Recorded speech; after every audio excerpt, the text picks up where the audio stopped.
కష్టపడే నేచర్ ఉంటేనే ఐటీకి రా. ఫ్రెషర్గా జాబ్ వస్తే రాని, లేకపోతే లేదు. కష్టపడు. అంటే నీ దగ్గరకు వచ్చి కంపెనీ వాళ్ళు వచ్చి నీ కాలు కొట్టి నీకు జాబ్ ఇప్పించారు. అది మైండ్ సెట్ అందరికీ కూడా.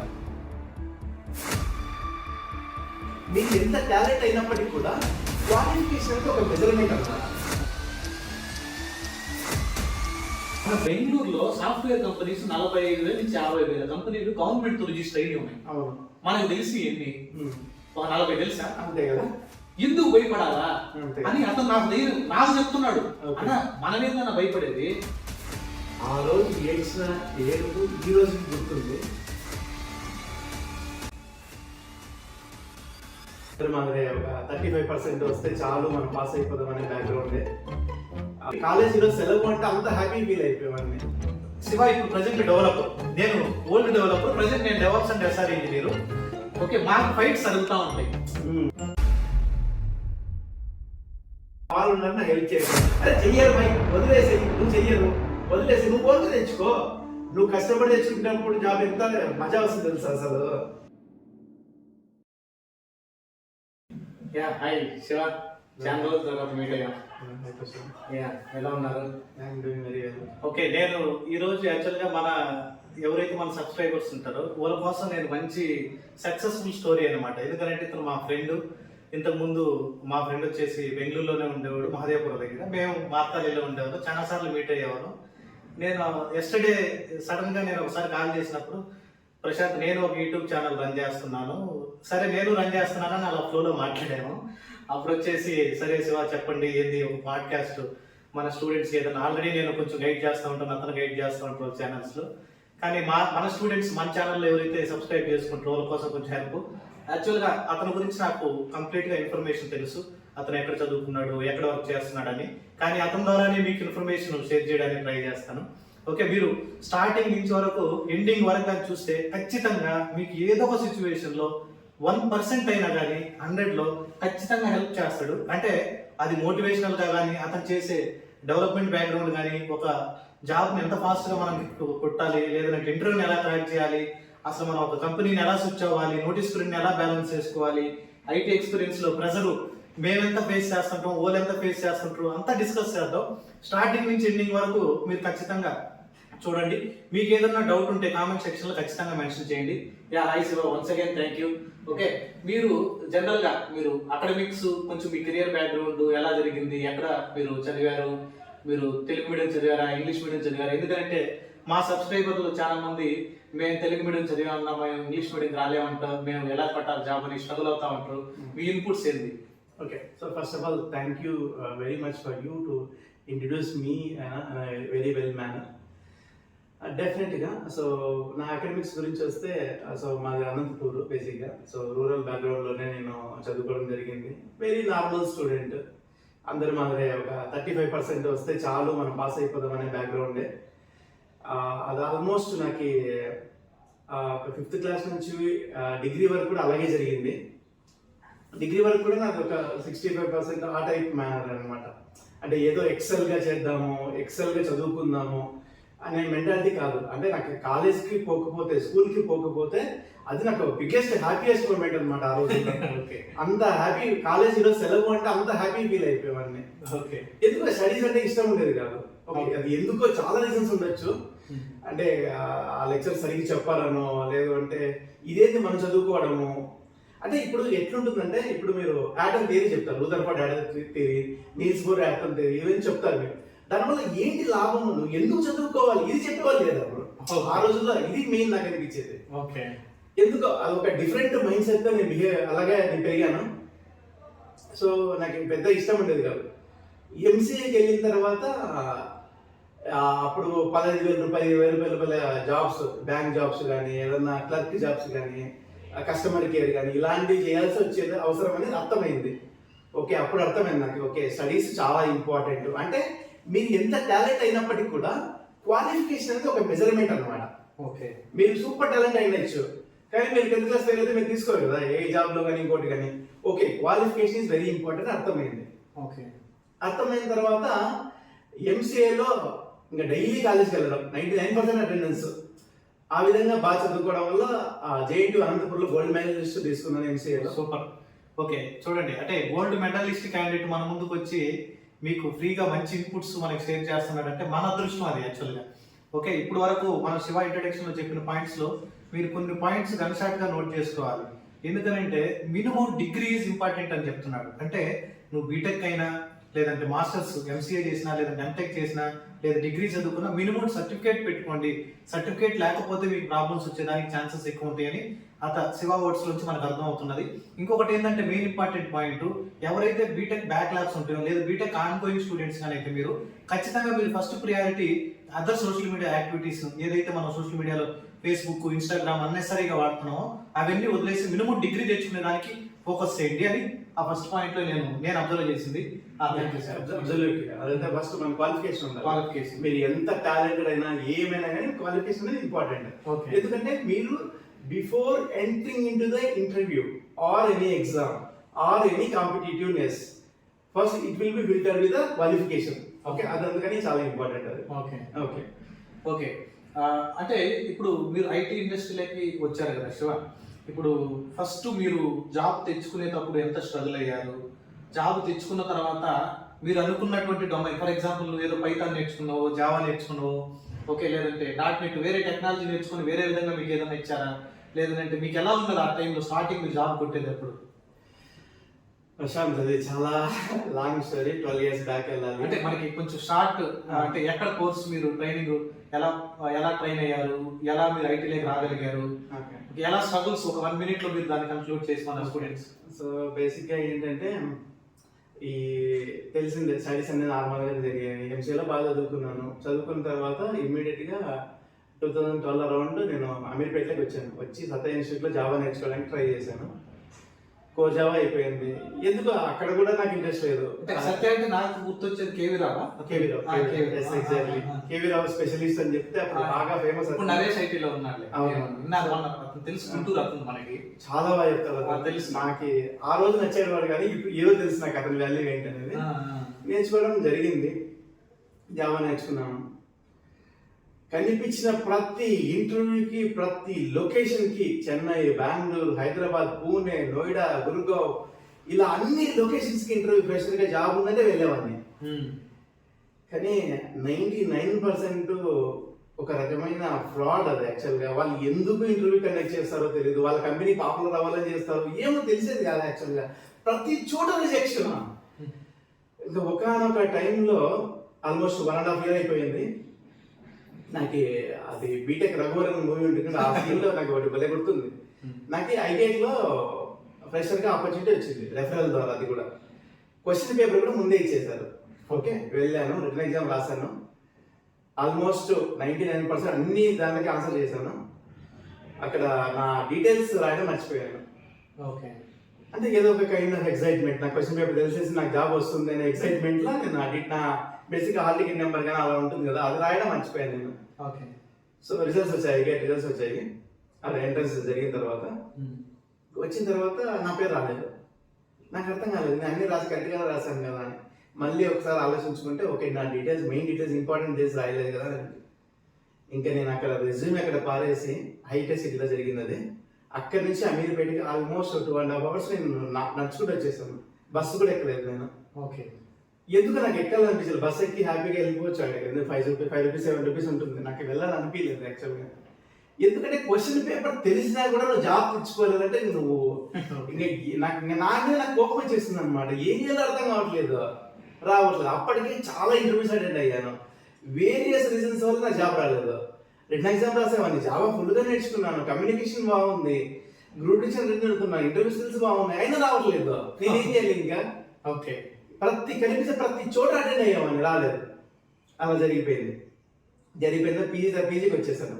వాళ్ళకి ముందే చెప్పి నాకు క్వశ్చన్ పేపర్ తెలుసా అని. శివ జాబ్ వచ్చిందా అడిగారు. లేదు, రాలేదు, కొంచెం చిన్న మిస్టేక్ జరిగింది అని చెప్పాను. లేదు, నీకు రాదులే అది అన్నారు. సరే ఓకే, ఇంకా నాకే భయం వేసింది ఇంకా రాదేమో అనేసి. ఇంకా సరే నెక్స్ట్ మంత్ అలా ఖాళీ చేసేసి ఊరికి వెళ్ళిపోయి ఏదైనా పని చేసుకున్నాము. నేను అవన్నీ కావట్లేదు, ఎన్ని చెప్పాలి. ఇప్పుడు నేను ఇంత కష్టపడుతున్నా, చాలా ప్రిపేర్ అవుతున్నా, కష్టపడుతున్నా, ఇంటర్వ్యూస్ అటెండ్ అవుతున్నా, అయినా రావట్లేదు. నేనేం చేయాలి ఇంకా దానికి? ఎక్కడ ప్రాబ్లం ఉంది నాకు తెలియదు. అది చెప్పేవారు కూడా లేరు, హెల్ప్ చేసేవారు కూడా ఎవరు లేరు. లేటెస్ట్ కానీ ఫ్రెండ్స్లో కానీ ఎవ్వరు హెల్ప్ చెయ్యరు. నువ్వు సక్సెస్ అయిన తర్వాత ఇంత మాట్లాడతారు, లేదంటే హెల్ప్ చెయ్యరు. అయిన తర్వాత ఇంకా అక్కడ సరే ఏమన్నా ఫేక్ ఎక్స్పీరియన్స్ పెట్టి ట్రై చేద్దామా అని చంద్ర ఇన్స్టిట్యూట్ కుక్కటిపల్లి ఎక్కడ ఉంటుంది, అక్కడికి వెళ్ళి ఒక 10,000 అలా కట్టేసి నేర్చుకోవడానికి ట్రై చేస్తున్నా. ఆ టైంలో నాకు ఒక ఆపర్చునిటీ వచ్చింది. సిఎస్సి ఢిల్లీ, సిఎస్సి అది నోయిడా 62లో ఉంటుంది బ్రాంచ్. అక్కడ జావా డెవలపర్గా ఆపర్చునిటీ వచ్చింది. ఫస్ట్ ఆపర్చునిటీ అది. ఇంటర్వ్యూకి వెళ్ళాను, చాలా కాన్ఫిడెంట్గా బిహేవ్ చేశాను. అన్ని పొద్దున మార్నింగ్ 7:30కి వెళ్తే సిఎస్సి హైదరాబాద్ డిఎల్ఎఫ్లో ఉంటుంది బ్రాంచ్. 7:30కి వెళ్తే నైట్ 9:30కి వచ్చింది అవుట్పుట్. అక్కడ నేను సెలెక్ట్ అయ్యాను. అంటే 1.5 year స్ట్రగుల్ అయిన తర్వాత first job opportunity as a Java developer in Delhi. Okay మీరు ఇప్పుడు ఈ పాయింట్ మీకు అర్థమై ఉంటుంది, మీరు ఆల్రెడీ శివ ఎక్స్ప్లెయిన్ చేసింది క్లియర్గా. అంటే దాన్ని బట్టి మనకు అర్థమైంది ఏంటంటే మీరు డెవాప్స్ నేర్చుకోండి, జావా నేర్చుకోండి, పైథాన్ లేదంటే database, MSBI, power BI, .NET, PHP, మీరు ఏది ఫ్రంట్ ఎండ్ టెక్నాలజీస్ అయినా, క్లౌడ్ నేర్చుకున్నా, AWS, Azure, GCP ఏది నేర్చుకున్నా పర్లేదు, కానీ పేషెన్స్ అనేది ఇంపార్టెంట్ అనేది నాకు అర్థమైంది శివ. 100%. ఎందుకనంటే నా స్టూడెంట్స్ కూడా, మా దగ్గరకు వచ్చినటువంటి స్టూడెంట్స్ కూడా నాకు విత్ ఇన్ 1 month నాకు జాబ్ కావాలి, నాకు ఏదైనా మీరు ఏదైనా సపోర్ట్ చేయగలరా, లేదంటే ఒక 3 monthsలో నా జాబ్ కంప్లీట్ అవ్వాలి అనేది స్టూడెంట్ అంటే ఎన్ని రోజులు కష్టపడుతున్నాడు, ఎంత ట్రైనర్ సపోర్ట్ తీసుకుంటున్నాడు, ఎక్కడ నేర్చుకున్నా పర్లేదు, ట్రైనర్ సపోర్ట్ అనేది ఇంపార్టెంట్. ఓకే, ఎందుకంటే మీరు ట్రైనర్ సపోర్ట్ లేకపోతే మనకి డిలే అయిపోతుంది. ఇప్పుడు 1 year అవ్వాల్సింది 1.5 year ఖచ్చితంగా అయితే వస్తుంది. మీరు అంటే కన్సిస్టెన్సీ మెయింటైన్ చేయాలనేది నాకు అర్థమైంది.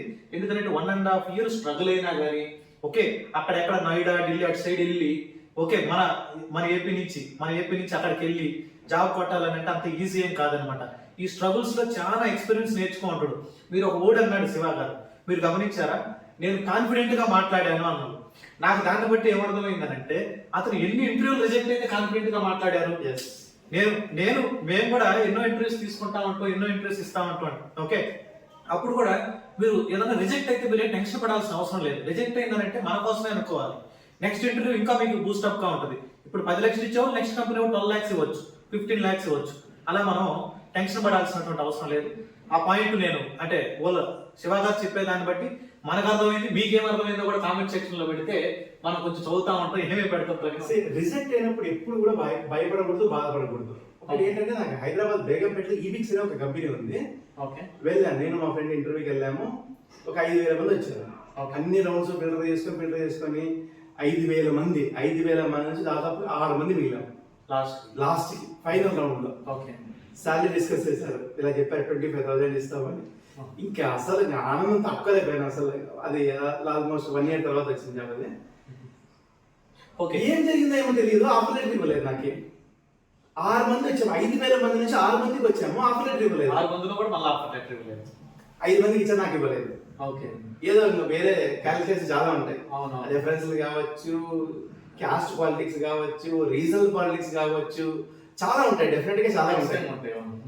నేను వచ్చాను, నిజంగా నాకైతే అర్థం కాలేదు. ఇంకా ఇప్పుడు 5,000 మంది నుంచి 6 మందికి వచ్చాను. అంత ఫిల్టర్ చేసిన గ్రూప్ డిస్కషన్ నాదే ఫస్ట్ ప్లేస్. ఆ రోజు ప్రైమ్ డిస్కషన్ ఇచ్చినారు. గ్రూప్ డిస్కషన్ నేను మాట్లాడింది ఎవరు మాట్లాడలేదు. అంత బాగా మాట్లాడిన తర్వాత నాకు జాబ్ రాకపోతే ఎంత డిసప్పాయింట్ అవుతాను నేను. కానీ ఆ రోజు అదంతా 25,000, కానీ సిఎస్లో 35,000. అదే డిసప్పాయింట్ అవసరం లేదు. ఇప్పుడు నేను కూడా ఇప్పుడు శివ చెప్పారు కదా, నాకున్నటువంటి ఎక్స్పీరియన్స్ లో కూడా నేను ఒక బెట్సోల్ అని ఒక కంపెనీ ఉంది బెంగళూరులో. నేను 4 rounds డెవలప్స్ రౌండ్స్ క్లియర్ అయ్యింది. యాక్చువల్గా నా కెరీర్ జావా డెవలపర్ గా స్టార్ట్ అయింది. నేను ప్యాకేజ్ కోసం స్విచ్ చేయాలి. ఉన్న రోజుల్లో మనం మంచి ప్యాకేజ్ లో ఉండాలి, ఏదైనా చేయాలని ప్యాకేజ్ కోసం స్విచ్ చేయాలి. నన్ను final 4th round 3 rounds complete అయిపోయింది. 4th round జనరల్ డిస్కషన్ కూడా అయిపోయింది. ఇండియాలో యుఎస్ నుంచి వచ్చాడు అతను. అసలు బ్యాక్ ఎండ్ ఏం జరిగిందో ఏమో తెలియదు. జనరల్ అడిగాడు, టెక్నికల్ కూడా కాదు. పక్కన పెట్టేశాడు, ప్రొఫైల్ పక్కన పెట్టేశాడు, నా ప్రొఫైల్ పక్కన పెట్టేశాడు. అంటే చాలా డిప్రెషన్ లోకి వెళ్ళాల్సి వచ్చింది. ఎందుకంటే ఖచ్చితంగా అయిపోయింది, ఇంకా ఈ ఎల్టీటీఎస్ నుంచి మనం అక్కడ స్విచ్ అయిపోవచ్చు, హ్యాపీగా ఉంటది ఇంకా అనేసి అక్కడ ఏం జరిగిందో బ్యాక్ ఎండ్ లో మనకు తెలియదు అనమాట. దాని తర్వాత నాకు నేను అనుకున్న ప్యాకేజ్ కంటే 40% ఎక్స్ట్రాగా ఇంకో ప్రోడక్ట్ బేస్ లో మంచి ప్రోడక్ట్ బేస్ లో నాకు ఆఫర్ లెటర్ వచ్చింది అనమాట. విత్ ఇన్ 15 days మళ్ళీ అదే. 15 days ఎఫర్ట్స్ పెట్టాను, మళ్ళీ 2 ఇంటర్వ్యూస్ మళ్ళీ రిజెక్ట్ అయిపోతాను. అంటే ఎక్స్పెక్టేషన్స్ ఎక్కువ అవుతున్నాయి అనమాట. అవును, ఎక్స్పెక్టేషన్స్ మనకి వచ్చిందే కాకుండా అడిషనల్ గా మనం ఏం నేర్చుకోవాలి అనేసి. ఓకే, అంటే మనం ఇక్కడ అర్థం చేసుకోవాల్సి అంటే రిజెక్ట్ అయినప్పుడు బాధపడకూడదు, అది అది మన మంచి కోసం ఇంకా బెటర్ ఆపర్చునిటీ వెయిట్ చేస్తా ఉంటుంది. Yes. ఓకే, అంటే దాన్ని బట్టి ఏంది కన్సిస్టెన్సీ, ఎప్పుడు హోప్ లూజ్ అవ్వకుండా మీరు ఖచ్చితంగా మీరు ట్రై చేస్తానే ఉండాలి. ఇంకొక పాయింట్ మీకు ఇందాక శివ గారు చెప్పారు, దాంట్లో కూడా మెయిన్ ఇంపార్టెంట్ ఏంటంటే నువ్వు నీ దగ్గర ఒక 10,000 ఉందంటేనే 10 మంది నీ కాడికి వస్తారనే ఒక పదం వాడాడు. అది మాత్రం శివ లైఫ్లోనే కాదు, మా లైఫ్, మా స్టూడెంట్స్తో నేను కొంతమంది మాట్లాడిన తర్వాత, మా కజిన్ బ్రదర్ డాక్టర్ ఉన్నారు, అతని లైఫ్లో కూడా నేను చూసింది అదేను. ప్రతి ఒక్కరికి ప్రజెంట్ సొసైటీ అలా జనరేట్ అయిపోయింది అనమాట. ఎందుకంటే మనీ ఉంటేనే శివ, మనీ ఉంటేనే ప్రశాంత్. అప్పుడు మాత్రమే మన దగ్గరికి వచ్చేసి ఓకే మా ఫ్రెండ్, లేకపోతే మా బ్రదరు, మా చిన్నాన్న కొడుకు, మా పెదనాన్న కొడుకు అటువంటి వస్తుంది.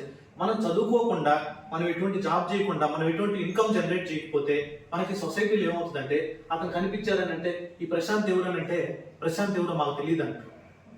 అతను మాకు తెలియదు అబ్బాయి ఎవరో కూడా అంటారు, కానీ తెలిసి ఉంటుంది. అవును, ఇటువంటి సిచ్యువేషన్లు ఫేస్ చేసి మేము స్ట్రగుల్ అయ్యి ఆ టైంలో వచ్చాము. ఎందుకంటే నాకు 3 to 4 years ముందు నుంచి శివ ఫ్రెండ్ అనమాట. కానీ అతను ఎంత స్ట్రగుల్ అయ్యాడో నాకు తెలుసు, మేము ఎంత స్ట్రగుల్ అయ్యామో అతనికి తెలుసు అనమాట. బ్యాక్ ఎండ్లో మేము కష్టపడింది. మేము ఎందుకు ఈ పాడ్కాస్ట్ చేస్తున్నాం అంటే ఎవరైతే తెలుగు మీడియం నుంచి, రూరల్ బ్యాక్గ్రౌండ్ నుంచి ఎవరైతే వచ్చుంటారో ఓకే అటువంటి వాళ్ళకి మీరు టెన్షన్ పడాల్సిన అవసరం లేదు. సాఫ్ట్వేర్ అంటే ఇంగ్లీష్ మీడియంలో చదివిన వాళ్ళే చేయాలని లేదు. ఓకే, ఎవరైనా రావచ్చు మీరు కష్టపడితే అంతే. ఓకే, మీరు డెవాప్స్ కే రావాలని లేదు. Okay, Shiva Java developer, okay అలానే మీరు డేటాబేస్ నేర్చుకోవాలనుకున్నా, ఏ టెక్నాలజీ నేర్చుకోవాలనుకున్నా మంచి ట్రైనర్ ఎత్తుక్కోండి. ఓకే, మంచి ట్రైనర్ ఎత్తుకొని ట్రైనర్ సపోర్ట్ తీసుకొని చేయండి. ఇప్పుడు నాకు ఇంకొక డౌట్ ఉంది యాక్చువల్గా. మేము మా కంపెనీలో కూడా ఇప్పుడు మేము చేసే ప్రాజెక్ట్ లో కూడా శివ ఇప్పుడు ప్రజెంట్ డెవలపర్, నేను ఓల్డ్ డెవలపర్, ప్రజెంట్ నేను DevOps and SR engineer. Okay, మాకు ఫైట్స్ జరుగుతూ ఉంటాయి. డెవలపర్ వచ్చేసి మీ కాన్ఫిగరేషన్ ఇష్యూ అంటాడు, పైప్ లైన్ ట్రిగ్గర్ కాలేదు అంటాడు. లేదు మీ కోడ్ లో మీ కోడ్ వల్ల మాకు పైప్ లైన్ ఇష్యూ వచ్చింది, మీరు వర్షన్ చెక్ చేసుకోండి, వర్షన్ కంపాటబిలిటీ ఉంది అని అడుగుతూ ఉంటాడు. ఆ ఫైటింగ్ ఎలా ఉంటుందో ఒక కంపెనీలో, ఒక ప్రాజెక్ట్ లో చిన్న 1 minute డిస్కషన్ శివాన్ని అడుగుదాం. అంటే మేమేంటంటే మీకు జనరల్ గా పాడ్కాస్ట్ అంటే ముందు మనం కొంతమంది ఏం చేస్తారు, ఇవి అడగాలి అవి అడగాలి అన్నమాట. మేము అడగాలి, మేము ఫ్రెండ్స్ కాబట్టి జనరల్ గా డిస్కస్ చేస్తా ఉంటాం అన్నమాట. ఓకే చెప్పండి సార్, ఎలా ఉంటుందా ఆ ఫైటింగ్? సో ఎప్పుడైనా కానీ ఒక ఇష్యూ వచ్చినప్పుడు అది మనది కాదని చెప్పుకోవడం మన నేచర్. అది ఎవరికైనా కానీ మా డెవలప్మెంట్ ఇష్యూ లేదు, టెస్టింగ్ ఇష్యూ ఉంది, కాన్ఫిగరేషన్ ఇష్యూ ఉంది, సర్వర్ సెటప్ లో ఇష్యూ ఉంది. ఇది జనరల్ గా జరుగుతూనే ఉంటుంది ఎక్కడైనా సరే.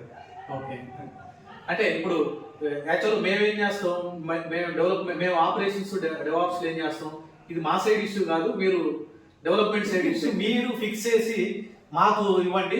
పైప్ లైన్ ఇంత ముందే స్టేజింగ్ లో రన్ అయింది, మీకు ప్రాబ్లం ఎందుకు రన్ కాదు, మొత్తం కాన్ఫిగరేషన్ మొత్తం సేమ్ కదా, ఎక్కడైనా జరిగేది అది పెద్ద విషయం కాదు. అంటే దాన్ని బట్టి ఆ పాయింట్ ఎందుకు అడిగానంటే చెప్తున్నాను మీకు. ఎప్పుడు కూడా ఒక కంపెనీలో కానీ ఒక ఫ్రెండ్స్ కానీ మీకు అతను నచ్చకపోతే రిజెక్ట్ చేసేసేయండి, మాట్లాడకపోయినా పర్లేదు. ఆ టీం మీకు నచ్చలేదు, సైలెంట్ గా ఉండండి, మీ పని మీరు చేసుకోండి, అంతేగాని ఫైట్ చేయదు. ఎప్పుడైతే మీరు ఫైట్ చేయడం స్టార్ట్ చేస్తారో ఓకే అక్కడి నుంచి మనకు అపోజిషన్ కూడా ఫైటింగ్ ఉంటుంది. అంతే కదా. ఇప్పుడు మనం అవతల ఫైట్ చేయాలని మనం ట్రై చేస్తే అవతల పర్సన్ ఎటువంటి వాడో మనకు తెలియదు. అతను కూడా టెక్నికల్ గా స్ట్రాంగ్ ఉండి మన మీద ఫైట్ చేసాడు అనుకో ఎలా ఉంటుంది, అలా కాదు. ఏదైనా తెలియకపోతే చెప్పించుకోండి మీరు ప్రాజెక్ట్ లో. ఫర్ ఎగ్జాంపుల్ అది డెవలప్మెంట్ సైడ్ ఇష్యూ అయినా కానీ యాజ్ ఏ డెవాప్స్ ఇంజనీర్ గా, మనం డెవాప్స్ ఇంజనీర్స్ గా అసలు ఎందుకు జరిగింది చాట్‌జిపిటి సెర్చ్ చేయండి, ప్రూఫ్స్ తీసుకోండి, డెవలపర్ తో డిస్కస్ చేయండి. ఓకే లేదు మన సైడ్ ఏదైనా ఇష్యూ ఉంటే మీరు ఇది సారీ చెప్పండి, సారీ చెప్పడం వల్ల పెద్ద ప్రాబ్లం లేదు. ఏమైనా తప్పు ఉందా మనం సారీ చెప్పడం వల్ల డెవలపర్స్ కి? లేదు. అంటే మన సైడ్ ఇష్యూ ఉన్నా ఓల్ సైడ్ ఇష్యూ ఉన్నా ఆర్గ్యుమెంట్స్ స్మూత్ గా జరగాలి, నేను అటువంటి కొన్ని చెప్తాను మీకు ఇండస్ట్రీలో మనం ఎలా ఉండాలని. ఓకే అలానే ఇంకొకటి శివ గారు, ఇప్పుడు మాకు ఒక విషయం, ఇండస్ట్రీ ఎలా ఉండాలంటే డిప్లొమాటిక్ గా ఉండాలి. అంటే ఇది ఎట్లుంటుందంటే కట్టె విరగదు పాము చావదు అన్నట్లే ఉండాలి. ఇది ప్రొఫెషనల్ లైఫ్ అనేది ఒక పార్ట్ మాత్రమే మన లైఫ్ లో.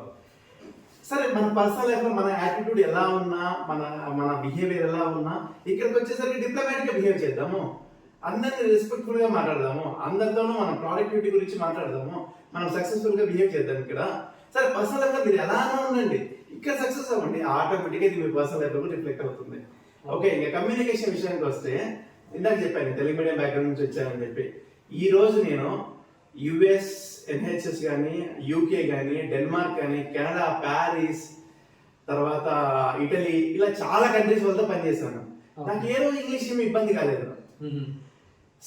ఇంగ్లీష్ అనేది జస్ట్ ఒక లాంగ్వేజ్. అంటే మీరు ఏం ఆలోచిస్తున్నారో అది లాంగ్వేజ్ రూపంలో చెప్పాలి. తెలుగు ఇంత బాగా వచ్చు ఎందుకంటే మనం బదటం కాబట్టి. నాకు ఈరోజు హిందీ, తమిళ్, కన్నడ, పంజాబీ ఈ లాంగ్వేజ్ ఎలా నేర్చుకున్నానంటే ఒక హ్యాబిట్ అనమాట.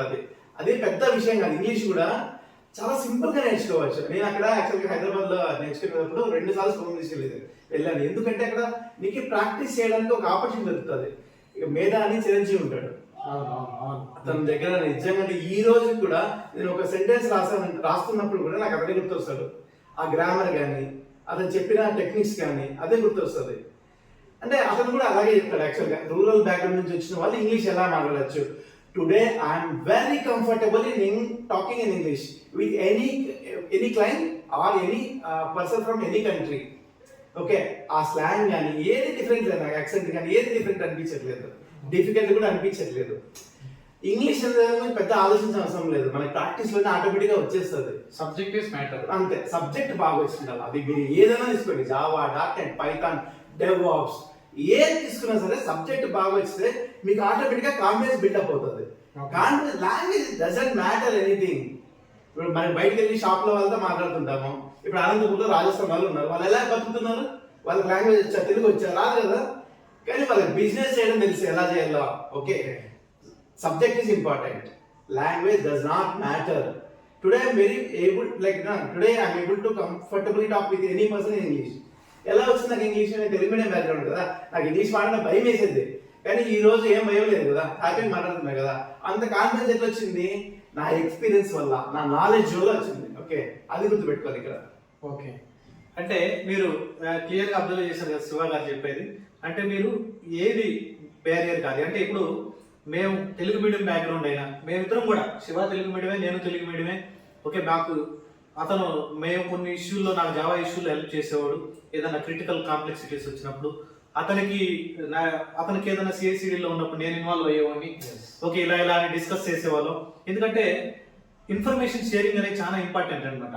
అతని బేరియర్ ఏంది తెలుగు, అతని లాంగ్వేజ్, నా లాంగ్వేజ్ ఏంది తెలుగు. కాబట్టి మేము ఇద్దరం కమ్యూనికేట్ అవుతా ఉన్నాం అనమాట ఈజీగా.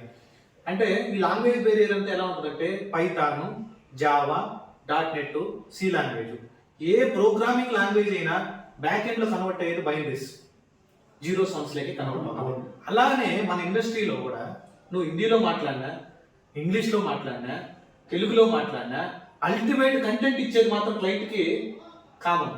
అంటే నువ్వు ఇంగ్లీష్ లో మాట్లాడేటప్పుడు నువ్వు ప్యూర్ ఇంగ్లీష్ అమెరికన్ స్టాండర్డ్ లో నువ్వు ఇంగ్లీష్ మాట్లాడుతున్నావా లేదంటే ఫ్రెంచ్ స్టాండర్డ్ లో మాట్లాడుతున్నావా అడగడు. అతనికి నువ్వు చెప్పే ప్రెజెంటేషన్ పీపీటీ అయినా స్లోగా, ఓకే ఈ మైక్రో సర్వీస్ దీంతో కనెక్ట్ అయింది, ఈ ఏపీఐ ట్రిగ్గర్ అవ్వడం వల్ల దీనికి ఇక్కడ రిక్వెస్ట్ వచ్చింది, ఇక్కడ నుంచి రెస్పాన్స్ రావడం లేదు 120 seconds లో అని మనం అతనికి బేసిక్ ఇంగ్లీష్ లో ఎక్స్ప్లెయిన్ చేస్తే, 10th క్లాస్ ఇంగ్లీష్ లో ఎక్స్ప్లెయిన్ చేస్తే నువ్వు ఐటీ ఇండస్ట్రీని దుమ్మేయచ్చు. అంతే కదా.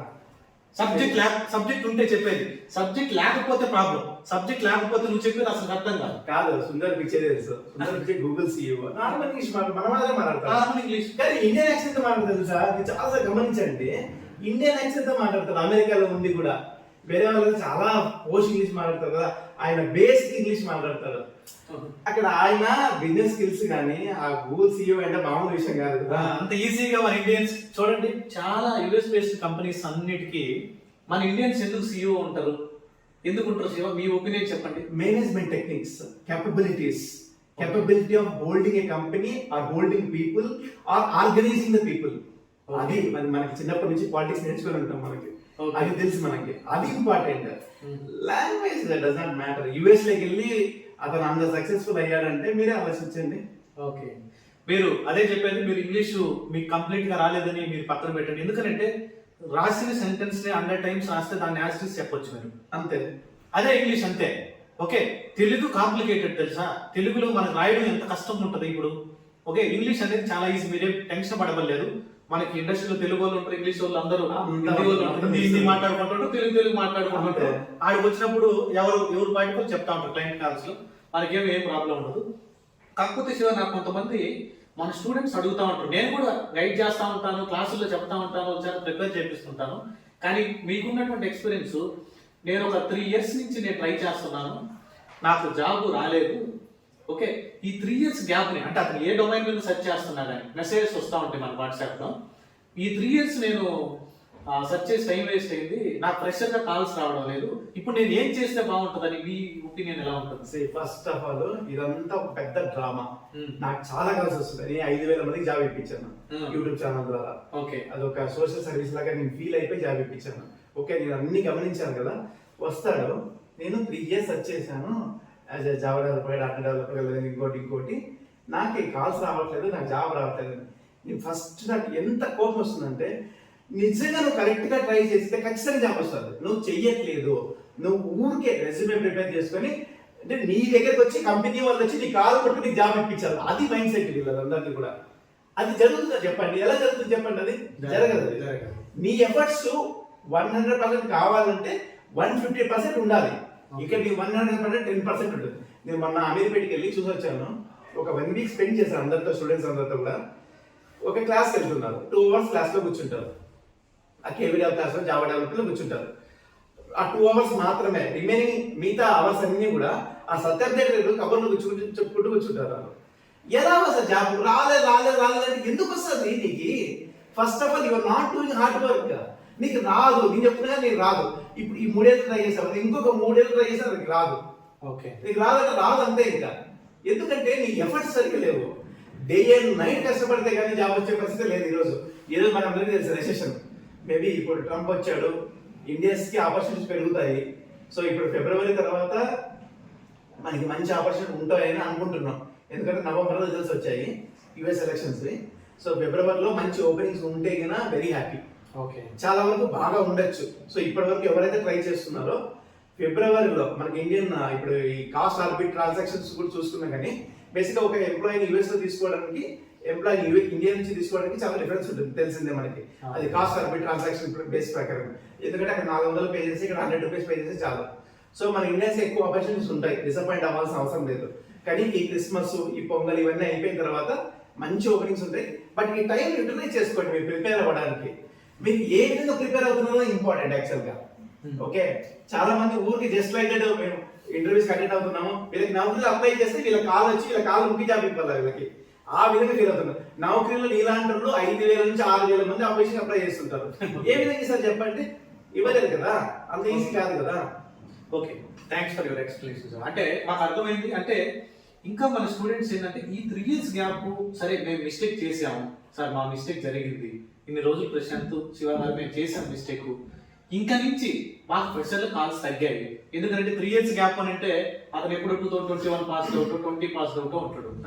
ఇప్పుడు అతను ఏదైనా గ్యాప్ ని ఫిల్ చేసుకొని, ఓకే ఎవరి దగ్గర గ్యాప్ ని ఇలా ఫిల్ చేసుకోవాలని ట్రైనింగ్ తీసుకొని ఎలా ఫిల్ చేయాలా, దాన్ని ఫిల్ చేసిన తర్వాత ఏ టైప్స్ ఆఫ్ కోర్స్ నేర్చుకొని మనం ఐటీలోకి రావడానికి అటువంటి పాసిబిలిటీస్ ఏమైనా ఉంటాయి? మన ఛానల్లో కూడా చూడొచ్చు, control of preparation YouTube channel ఉంది కదా, అందులో కూడా నేను చాలా వరకు క్లియర్గా చెప్పాను. మీకు 3 years గ్యాప్ ఉంది, సరే ఇంక జరిగిపోయింది. సరే ఈ 3 years ఎక్స్పీరియన్స్, ఈ గ్యాప్ ఏదైతే ఉందో దాన్ని ఫేక్ ఎక్స్పీరియన్స్గా కన్వర్ట్ చేసుకొని మీకు తెలిసిన టెక్నాలజీ, తెలిసిన రోల్ ఏదైతే ఉందో, ఒకటి బిజినెస్ అనలిస్ట్ కావచ్చు, మాన్యువల్ టెస్టర్ కావచ్చు, ఆటోమేషన్ టెస్టర్ కావచ్చు, డెవాప్స్ ఇంజనీర్ కావచ్చు, జావా డెవలపర్ కావచ్చు, డాట్ డెవలపర్ కావచ్చు, ఫుల్ స్టాక్ డెవలపర్ కావచ్చు, ఎస్క్యూఎల్ డెవలపర్ కావచ్చు, ఇన్ఫర్మేటికా డెవలపర్ కావచ్చు, శాప్ అడ్మిన్ కావచ్చు, శాప్ డెవలపర్ కావచ్చు, ఎంఎస్బిఐ డెవలపర్ కావచ్చు, ఓబిఐ డెవలపర్ కావచ్చు, ఇలా ఏ టెక్నాలజీ అయినా, ఏ రోల్ అయినా దాని గురించి మీకు కంప్లీట్గా నేర్చుకొని యాజ్ ఎక్స్పీరియన్స్గా బిహేవ్ చేయగలిగినప్పుడు, యాజ్ ఎక్స్పీరియన్స్గా పని చేయగలిగినప్పుడు హ్యాపీగా ఫేక్ ఎక్స్పీరియన్స్ పెట్టుకుని వెళ్ళిపోవాలి. ఎటువంటి ఇష్యూ ఉండదు. ఇక్కడ ఫేక్ ఎక్స్పీరియన్స్ పెట్టడం అన్నది అబద్ధం చెప్పడం, మోసం చేయడం కాదు. మోసం చేయడం వేరు, అబద్ధం చెప్పడం వేరు. మీరు ఇక్కడ అబద్ధం మాత్రమే చెప్తున్నారు. ఆ అబద్ధాన్ని నిజం చేయండి, మీరు పని చేయండి. ఇప్పుడు సపోజ్ నా దగ్గర ఇప్పుడు నేను ఒక బిజినెస్ మ్యాన్, నాకు ఒక కార్ డ్రైవర్ని నేను అపాయింట్ చేసుకుంటున్నాను. ఓకే, అతని దగ్గర లైసెన్స్ లేదు. ఓకే, అతను వచ్చి నా దగ్గరికి, సార్ మీ దగ్గర నేను జాబ్ చేయాలనుకుంటున్నాను, కార్ డ్రైవర్గా నేను జాయిన్ అవుతాను, నాకు డ్రైవింగ్ ఎక్స్పీరియన్స్ ఉంది, నాకు లైసెన్స్ ఉంది, అన్ని అబద్ధాలు చెప్పి జాయిన్ అయ్యాడు. ఓకే, పొద్దున్నే నేను కార్ తీయమని చెప్పాను, కార్ తీశాడు, నాకు నీట్గా డ్రైవింగ్, మంచి డ్రైవింగ్తో నా ఆఫీస్లో డ్రాప్ చేశాడు, మళ్ళీ అన్ని తిప్పాడు, అన్ని తీసుకొచ్చి ఇంటికి డ్రాప్ చేశాడు. నాకు ఒక 1 week తర్వాత తెలిసింది ఏమని అంటే, ఆ అబ్బాయికి డ్రైవింగ్ లైసెన్స్ లేదు, డ్రైవింగ్ ఎక్స్పీరియన్స్ లేదు, నా దగ్గర అబద్ధం చెప్పి జాయిన్ అయ్యాడు అని. అరే కార్ బాగా చదువుతున్నాడు కదా, నేను ఎందుకు తీసేసాను చెప్పండి ఆ అబ్బాయిని. బాగా చదువుతున్నాడు కదా, ఇప్పుడు ఏ సమస్య ఏంటి నీకు? కార్ డ్రైవింగ్ బాగా చేస్తున్నాడా లేదా? డ్రైవింగ్ చేయకపోతే వేరే డౌట్స్ వస్తాయి, నిజంగా ఎక్స్పీరియన్స్ ఉందా లేదా, అది అన్ని క్వశ్చన్స్ వస్తాయి. డ్రైవింగ్ బాగా చేస్తున్నాడు కదా అంటే అతను ఫేక్ ఎక్స్పీరియన్స్ పెట్టాడు, డ్రైవింగ్ ఎక్స్పీరియన్స్ ఉందని నాకు అబద్ధం చెప్పాడు జాబ్ ఇవ్వాలని చెప్పేసి. ఎందుకంటే ఎక్స్పీరియన్స్ లేకపోతే నేను జాబ్ ఇవ్వను కదా, ఎక్స్పీరియన్స్ ఉందని అబద్ధం చెప్పాడు, కానీ ఆ అబద్ధాన్ని మోసం చేయలేదు, నిజం చేస్తున్నాడు. డ్రైవింగ్ బాగా వచ్చినప్పుడు నువ్వు ఏమైనా చేయొచ్చు కదా. అలాగే నువ్వు ఇప్పుడు జావా డెవలపర్గా ఫేక్ ఎక్స్పీరియన్స్ పెట్టావు, నువ్వు జావా బాగా నేర్చుకుని వెళ్ళు, ఎక్స్పీరియన్స్ ఇంకా బాగా పని చేయి, నీకు ఇంకా మంచి గ్రోత్ ఉంటుంది కదా. ఎందుకంటే మా అందరికి తెలిసిన విషయం ఏంటంటే ఫ్రెషర్గా జాబ్ తెచ్చుకోవడం చాలా కష్టం, very difficult, very very difficult. Experience లేదు, ప్రతి ఒక్కరు కూడా నీకు ఎక్స్పీరియన్స్ ఉందా అంటారు. సో అలాంటప్పుడు మనం తప్పదు కదా, అబద్ధం చెప్పడంలో మోసం లేదు, ఇది గుర్తుపెట్టుకోవాలి ఇక్కడ. అంటే మీకు అర్థమైంది కదా, ఇటువంటి దానికి ప్రతి ఒక్కరు చేసేది లూప్ హోల్స్ ఉంటాయి. మీరేం టెన్షన్ పడద్దు, గ్యాప్ ఉందనేసి సరైన మెంటార్ని మీరు సెలెక్ట్ చేసుకొని, ఓకే మీరు ఏదన్నా మాతో రీచ్ అవ్వాలని అంటే డిస్క్రిప్షన్లో మా నెంబర్ ఉంటుంది, మీరు డైరెక్ట్గా కేకే ఫండా కానీ శివాతో కానీ మీరు రీచ్ అవ్వాలంటే రీచ్ అవ్వచ్చు. మీకు ప్రాపర్ గైడెన్స్ ఉంటుంది. మీకు ఆ ఫేక్ ఎక్స్పీరియన్స్ అనేది గురించి వదిలేసేయండి, ఫస్ట్ సబ్జెక్ట్తో రండి. సబ్జెక్ట్తో వచ్చిన తర్వాత ఇవన్నీ ఒక హాఫ్ అన్ అవర్ 1 అవర్ డిస్కషన్లోనే మీకు క్లోజ్ అయిపోతుంది ఆ ఇష్యూ. సబ్జెక్ట్తో ఎప్పుడైతే వస్తావో మీకు చెప్పే అడ్వాంటేజ్ ఏంటంటే శివ గారు, నాకున్నటువంటి ఎక్స్పీరియన్స్లో కూడా మనం అంతకుముందు ఒక మాత్రలో ఒక స్టూడెంట్ చూశాను కదా, అప్పుడు ఆ స్టూడెంట్ అతన్ని సబ్జెక్ట్ ద్వారా పుష్ చేశాను. అతన్ని సబ్జెక్ట్ ద్వారా పుష్ చేస్తే అతను ఎక్కడో మనకు అన్నోన్ పర్సన్ దగ్గర వేరే దగ్గర ఎక్కడో డాక్యుమెంట్స్ తీసుకున్నారు, మనం అటువంటి చేయడం లేదు, వేరే దగ్గర ఎక్కడో తీసుకున్నారు అనమాట. ఆ రోజు మిమ్మల్ని కూడా అడిగారు, మనకు ఏం లేదు. అప్పుడు వేరే అతని దగ్గర ఎక్కడో తీసుకున్నారు, వెళ్ళారనమాట లోపలికి. వెళ్ళిన తర్వాత అతనికి ఎంతో 11.12 lakhs ప్యాకేజ్. ఓకే, మళ్ళీ ఇంట్రెస్టింగ్ ఉంటాయి అనమాట. నేను డెవలప్స్ మీద కొంచెం ఇలా చదువు అలా చదువు అని చెప్పాను. అతనికి ఆల్రెడీ కొంచెం బాగా వర్తీ క్యాండిడేట్. నేను కొంచెం హింట్ ఇచ్చాను అంతే, నేనే కంప్లీట్ ట్రైనింగ్ ఇవ్వాలి అతనికి. అతను కొట్టేశాడు జాబ్. లోపలికి వెళ్ళిన తర్వాత ఒక 3 months లో ఆ బీజీవీ దగ్గర బ్యాంక్ స్టేట్మెంట్స్ కొన్ని కంపెనీస్, అంటే మన బెంగళూరులో సాఫ్ట్వేర్ కంపెనీస్ 45,000 నుంచి 50,000 కంపెనీలు గవర్నమెంట్ తో రిజిస్టర్ అయ్యి ఉన్నాయి. మనకు తెలిసి ఎన్ని 40 తెలుసా? అంతే కదా. ఎందుకు భయపడాలా అని అతను నాకు చెప్తున్నాడు. అన్న మనమేందన్నా భయపడేది, సరిపోయింది బ్యాంక్ స్టేట్మెంట్స్ తీసుకురమ్మన్నాడు. ఆ కంపెనీ కాకపోతే ఇంకో కంపెనీ అన్నా, నేనేమి ప్రాక్సీ చేయించుకోవాలేదన్నా, నేనేం బ్యాక్ డోర్ లో బాలేదన్నా, డైరెక్ట్ గా కొట్టానన్న ఫేస్ టు ఫేస్ ఇంటర్వ్యూ. ఇది కాబట్టి ఇంకోటి కొట్టానని ఇప్పుడు మంచి ఎంఎన్సీలో ఉన్నాడు. సబ్జెక్ట్ వచ్చినప్పుడు ఎవరికి భయపడదు. అతన్ని అక్కడ మోటివేట్ చేశాను, నువ్వు సబ్జెక్ట్ తోనే వెళ్ళాలి, వేరే షార్ట్ కట్స్ వద్దు, ప్రెసెంట్ వద్దు, ప్రాక్సీలు ఇవన్నీ కూడా ఇవన్నీ అవ్వదు. అవ్వినా ఎక్కువ రోజులు ఉండదు, డబ్బులు వేస్ట్ ఉండదు, 100% ఉండదు. నీకు ఒకవేళ సబ్జెక్ట్ బాగా తెలుసుండి నువ్వు చేసుకొని పోయినా ఓకే, అది ఏదో సక్సెస్ రేట్ చాలా తక్కువ ఉంటుంది. కరెక్ట్. కానీ మనీ అనేది మాత్రం చాలా కీ రోల్ ప్లే చేస్తారు. ఎందుకంటే 2 లక్షలు 3 లక్షలు 1.5 లక్ష ఏ తమాషా, 20,000 30,000 కోర్సు నీకు దొరికేస్తే నువ్వు నేర్చుకొని పోతే ధైర్యంగా రాయల్టీ తిరుగుతావు లోపల, ఫేక్ అయినా కానీ. నా ఛానల్ ద్వారా నేను ఒక విషయం అబ్జర్వ్ చేశాను, ఈ బ్యాక్ డోర్ జాబ్స్. అబ్బా అదొక పెద్ద మిత్. బ్యాక్ డోర్ ద్వారా జాబ్స్ వస్తాయంటే నేను 3 లక్షలు కడితే వాడు జాబ్ ఇస్తాడు. మీరు ఒక విషయం ఆలోచించండి, ఇప్పుడు మీకు శాలరీ ఇస్తున్నారు, ఎంత 4 లక్షలు 5 లక్షలు ఇంత శాలరీ ఇస్తున్నారు అంటే ఈ 3 లక్షలు ఏదైతే మీరు బ్యాక్ డోర్ కట్టారో వేరే వారికి వెళ్ళిపోతున్నాయి, కమిషన్ రూపంలోనో ఏదో లంచం రూపంలోనో వేరే వారికి వెళ్ళిపోతున్నాయి. ఈ కంపెనీ వాడు అంత తెలివి ఎక్కువ ఉంటాడా మీకు 3 లక్షలు ఇవ్వడానికి, 4 లక్షలు శాలరీ ఇవ్వడానికి? కానీ ఎవరైనా కానీ ఇప్పుడు మీరు ఒక బేదాన్ని పిలిపించుకుంటాడు, పని చేయకపోతే మీరు డబ్బులు ఇవ్వగలరా? ఎలా ఇస్తారు చెప్పండి? పని వచ్చిన వానికే కూలి ఇవ్వడం కష్టము, ఓకే, పని రాకపోకుండా మీకు డబ్బులు ఎలా ఇస్తారు అనుకుంటున్నారు? ఎప్పుడైనా సరే పని ఈజ్ అల్టిమేట్. మీరు పని చేయగలుగుతారా? You can never see any defaults or any problems in your career. పని రాకపోతే ఆబ్వియస్ గా మీరు ఇలాంటివన్నీ వెతుక్కుంటూ కూర్చోవాలి. వాడి ఫెయిల్ అయ్యాడు, వీడి ఫెయిల్ అయ్యాడు, వీడి ఇంత మంచి, అదంతా నాన్ సెన్స్, అంత టైం వేస్ట్. అది నీకు ఇంత టాలెంట్ లేదు, ఇంత స్కిల్ లేదు అంటే ఏదైనా ఒక 10,000 రూపాయలు పని చేసుకో, హ్యాపీగా బతుకుతావు. ఓకే, ఇదంతా ప్రతి ఒక్కరికి ఐటీ జాబే ఇదే కాదు కదా. నీకు చేత కాదు, నీకు వద్దు అనుకున్నప్పుడు వెళ్ళిపో, వేరే మార్గంలోకి వెళ్ళిపో, కనీసం అక్కడనే సక్సెస్ గా. ఎందుకు టైం వేస్ట్ ఎందుకు చేసుకుంటావు? నాకు కష్టపడే నేచర్ ఉంది, నేను నేర్చుకోగలను అన్నప్పుడు మాత్రమే ఈ ఏరియాలోకి రా, లేదా రావద్దు. టైం వేస్ట్ కదా ఊరికే. ఎందుకంటే 3 ఏళ్ళు కష్టపడి ఆ పీజీలకి అంతా ఖర్చు పెట్టుకుని 2 లక్షలు ఖర్చు పెట్టుకొని నువ్వు లాస్ట్ ఫెయిల్యూర్ అయిపోతే వేస్ట్ కదా. మీ పేరెంట్స్కి ఇబ్బంది, నీకు ఇబ్బంది, అందరికి ఇబ్బంది. దానివల్ల నీకు స్టార్టింగ్ నీకు తెలుసు కదా, ఓకే కష్టపడే నేచర్ ఉంటేనే ఐటీకి రా, ఫ్రెషర్ గా జాబ్ వస్తే రాని, లేకపోతే లేదు. ఫేక్ ఎక్స్పీరియన్స్ పెట్టు, జాబ్ తెచ్చుకో, కష్టపడు, గ్రో అవ్వు. ఒక్కసారి ఫేక్ ఎక్స్పీరియన్స్, మళ్ళీ ప్రతిసారి ఏం అవసరం లేదు కదా. ఆ విధంగా నేర్చుకో. అంతేగాని స్టార్టింగ్ లో నాకు కష్టపడి నేచర్ లేదు అంటే ముందులోనే డ్రాప్ అయిపోయి ఏదైనా పని చేసుకో. ఒక 10-15 వేలు వస్తుంది, హ్యాపీ సెటిల్ అయిపోవచ్చు. ప్రతి ఒక్కరికి ఐటీ జాబే మార్గం కాదు. ఓకే ఓకే అంటే మీరు అబ్జర్వ్ చేయండి, శివ గారు చెప్పిన పాయింట్లో నేను ఒకటి పాయింట్ పెట్టి అబ్జర్వ్ చేసింది ఏంటంటే, ఎక్కడా కూడా సిటీసీ గురించి మాట్లాడలేదు సాఫ్ట్వేర్ కంపెనీని. అంటే మీకు 20 lakhs, 30 lakhs, 40 lakhs, 15 lakhs, 5 lakhs, 50 lakhs ఉన్నా పర్లేదు. ప్రతిసారి నేను అబ్జర్వ్ చేసినటువంటి పాయింట్ ఏంటంటే, మీరు కష్టపడండి, డబ్బు ఆటోమేటిక్గా వస్తుంది. మీరు కానీ డబ్బు కోసం కానీ పరిగెత్తారంటే డబ్బు మనకు దొరకదు. అంటే ఆ పదాలు విన్న తర్వాత నాకున్నటువంటి ఎక్స్పీరియన్స్ లో మేము చెప్తున్నాను నేను ఆనెస్టీగా. ఓకే, నువ్వు డబ్బు కోసం పరిగెత్తావనంటే దాన్ని పట్టుకోవడం కష్టం అనమాట.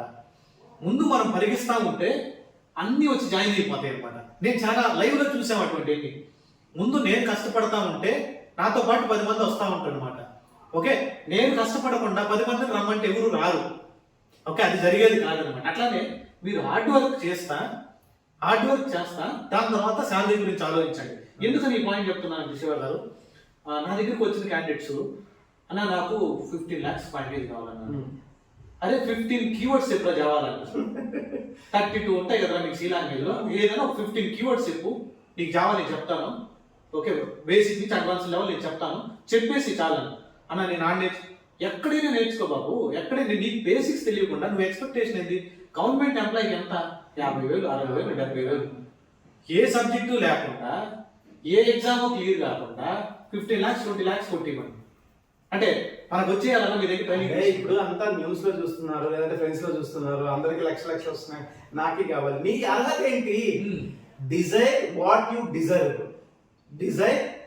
డిజర్వ్. నీకెంత కెపాసిటీ ఉంది, నీ క్వాలిఫికేషన్ ఏంటి, దాన్ని బట్టి నువ్వు డిజైర్ చేసుకో. నీ కష్టం ఎంత ఉంది, దాన్ని బట్టి డిజైర్ చేసుకో. అది important. Dzire what you deserve. Okay, అంటే మీరు అర్థమైంది కదా, మీకు చాలా ఇంపార్టెంట్ అనమాట అది. మీరు మీ స్టాండర్డ్ తెలుసుకోవాలి మనం. అంటే మీరు ఎక్కువ ప్యాకేజ్ కొట్టకూడదని కాదు, మీరు ఎక్కువ ప్యాకేజ్ కొట్టారంటే దానికి ఆ స్టాండర్డ్ ఉందో అంతే కదా. మీకు 20 lakhs వచ్చిందనంటే, 15 lakhs వచ్చిందనంటే మీరు ఆ స్టాండర్డ్ లో మీరు కష్టపడ్డారని. అంతేగాని మీరు సిటీసీస్ లో వదిలేసేయండి. మార్నింగ్ ఎప్పుడైతే మీరు వేకప్ టైం ఉంటుందో, ఈవినింగ్ ఎప్పుడు మీరు నైట్ ఎప్పుడు బెడ్ టైంకి వెళ్తారో, మార్నింగ్ నుంచి మీరు ఈవినింగ్ వరకు ఏమి కష్టపడ్డారనే డైరీ మెయింటైన్ చేయండి before going to bed. Okay, నువ్వు పాజిటివ్ చేసినా నెగిటివ్ చేసినా దాన్ని ఒకసారి కళ్ళు మూసుకొని రివ్యూ చేసుకుంటే నువ్వు డే మొత్తం ఎంత కష్టపడ్డావు అనేది బయటపడతావు.